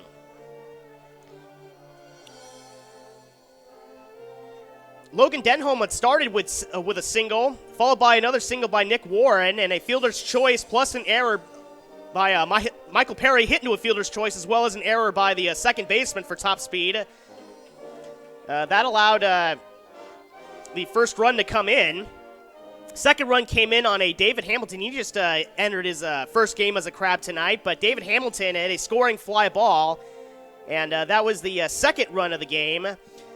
After Mason Cirillo struck out Brian Pozos, then hit an RBI single to make it, at the time, 3-0, and really the game was put out of reach. It was only the 2nd inning, but the way the game went, the striking blow was in that 2nd inning. James Outman, a 3-run home run it comes up right here, James Outman. So right on cue, as I was saying, hit a 3-run home run. He steps into our booth, and thank you for coming up here, James. So what a way to come home, huh? Yeah. A 16-2 win, and as I was saying, even though it was only the 2nd inning, your home run in that 2nd inning seemed to be the death blow, because really Top Speed was unable to really respond to that, and the Crabs just kept adding it on, and I haven't seen the updated average, but you've been having a pretty good summer, and really, how are you seeing the ball hitting it so well?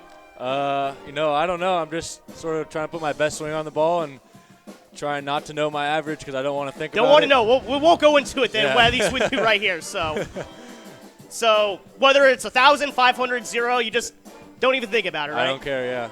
So, but your approach at the plate seems to be working. So how do you, when you step in to face a pitcher, and Top Speed Baseball was 22-1 entering tonight, so this team was no joke, and you guys really put the pounding on. So when you step into that batter's box to face them for the first time, like, what are you thinking, and what goes through your head? I'm just thinking, strike first and strike last pretty much. Just try to get as many blows in as possible and just make the score as big as possible for us.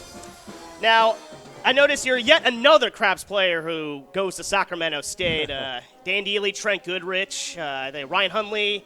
There's like 3 or 4 other guys. I looking over the roster that were all Crabs, and I just can't remember them all off the top of my head. But yeah. Now, what type of reputation do they have with your team, and how do you guys kind of get to choose who goes or gets selected to go? It's luck of the draw for whoever comes here, and everyone that has come here says it's the best time they've ever had playing baseball in their life. That's a big statement right there, Yeah. because, seeing some of the colleges, Sacramento State being Division I, a lot of big-time programs, and saying the Crabs are the best experience, that really is saying something. How do they describe the Crabs to make you be like, yeah, this is the best time of my life? They talk a lot about the fans and the fan base and how supportive and everything like that. And they also talk about the town, great town, and they just talk about how the experience is just unreal.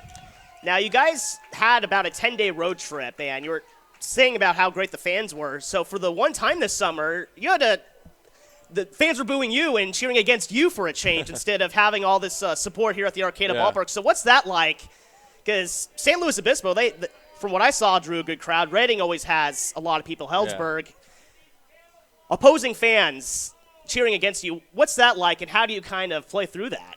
It's just sort of the opposite. It just instead of getting motivation by the fans cheering you on, you're just getting motivation by them booing you. Just want to spite them, huh? To perform better.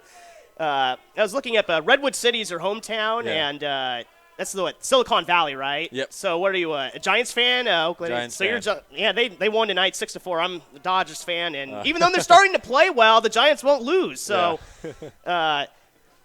so how have you been following your team while you've been up here with the Crabs? My grandpa's a big Giants fan, so every time that I talk to him, he always lets me know. My parents let me know, and I just sort of follow him on ESPN app and stuff like that.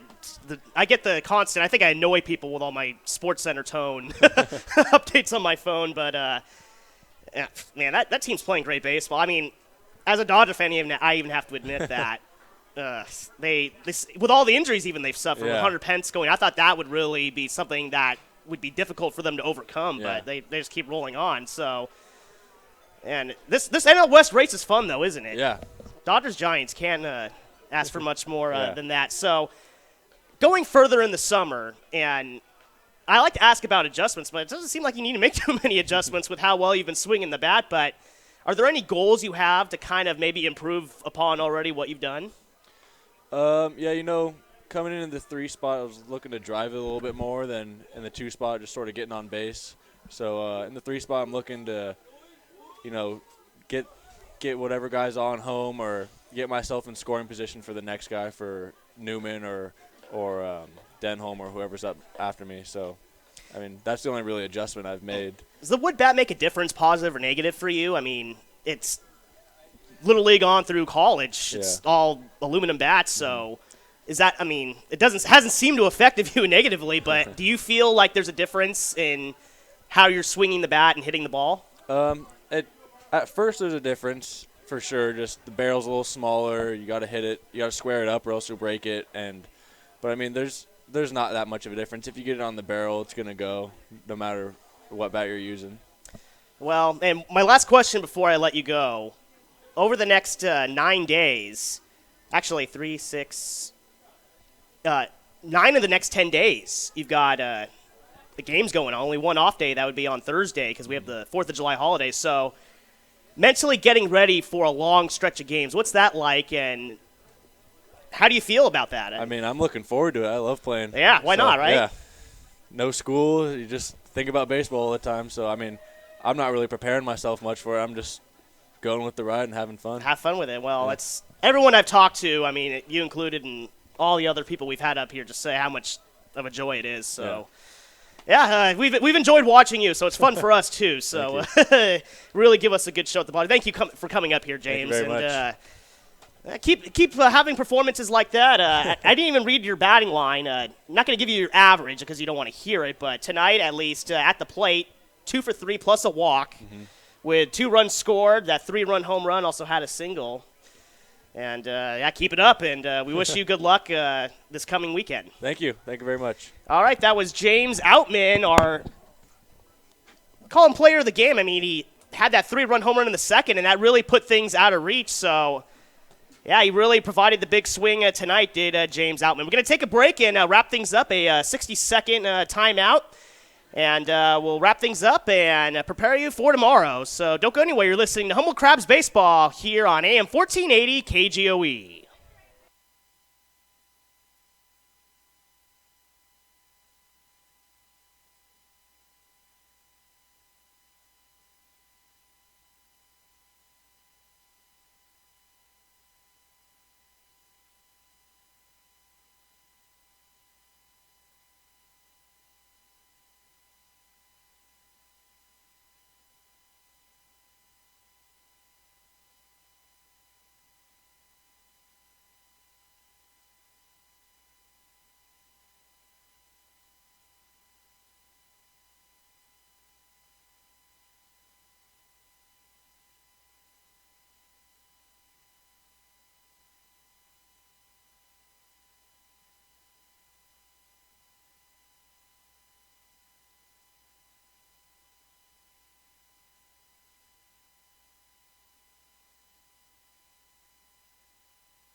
And welcome back to the Arcata Ballpark. 16-2 was the Crabs' win over Top Speed Baseball here in Game 1 of the 3-game series, as Top Speed will be here tomorrow night at 7 o'clock, and they'll have the typical Sunday afternoon game at 12:30. Just a reminder as well, Monday is the 4th of July holiday, and while the Crabs normally are off, what better way to spend America's anniversary of independence than with America's pastime, and that's what the Crabs will be doing, having a game at 2:30 against the Solano Mudcats. So normally they're off on Mondays, but because of the holiday, the 4th of July holiday, and really America's Independence Day, America's pastime, I mean, really, what goes better together than that? And the Crabs and the Solano Mudcats, 2:30 on July 4th, that's Monday. And again, the game will end with plenty enough time to head out to wherever celebration and fireworks show,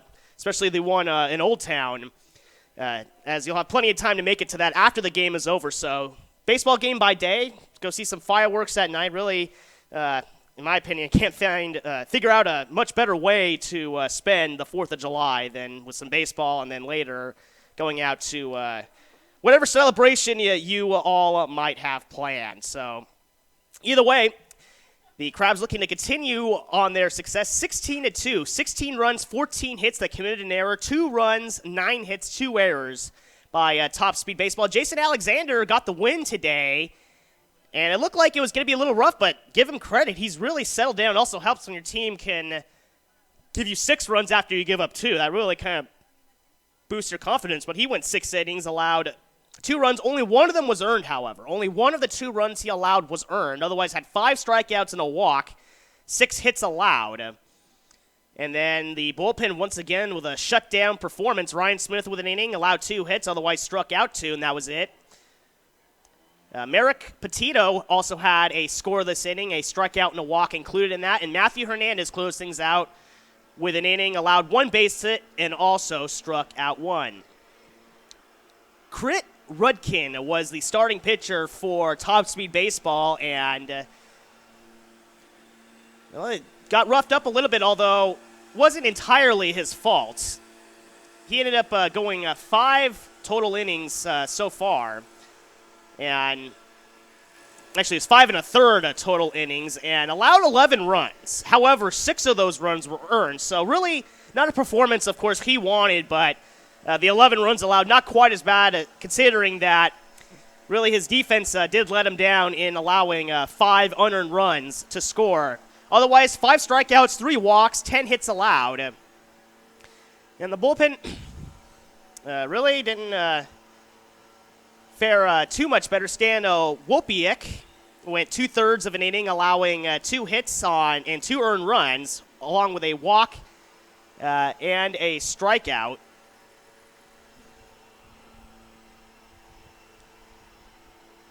Also had Tucker Polium in the game, and he also gave up 3 runs, all of them earned in 2/3 of an inning, on 2 hits, as well as a walk and a strikeout. On the side, Ryan Patrick coming to the game for 1/3 of an inning, and there was 1 more.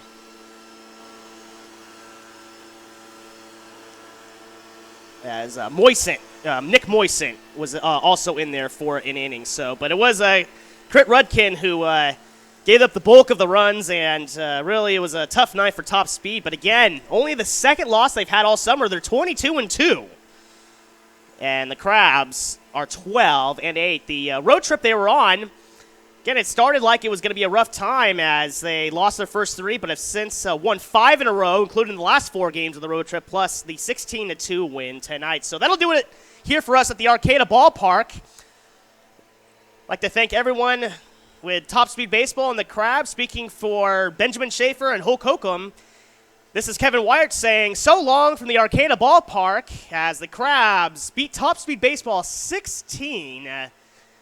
Our next broadcast tomorrow evening at 7 o'clock will be on the air right around 6:50 or so, as we have Game 2 of the 3-game series tomorrow evening. Again, 7 o'clock on the air around 6:50.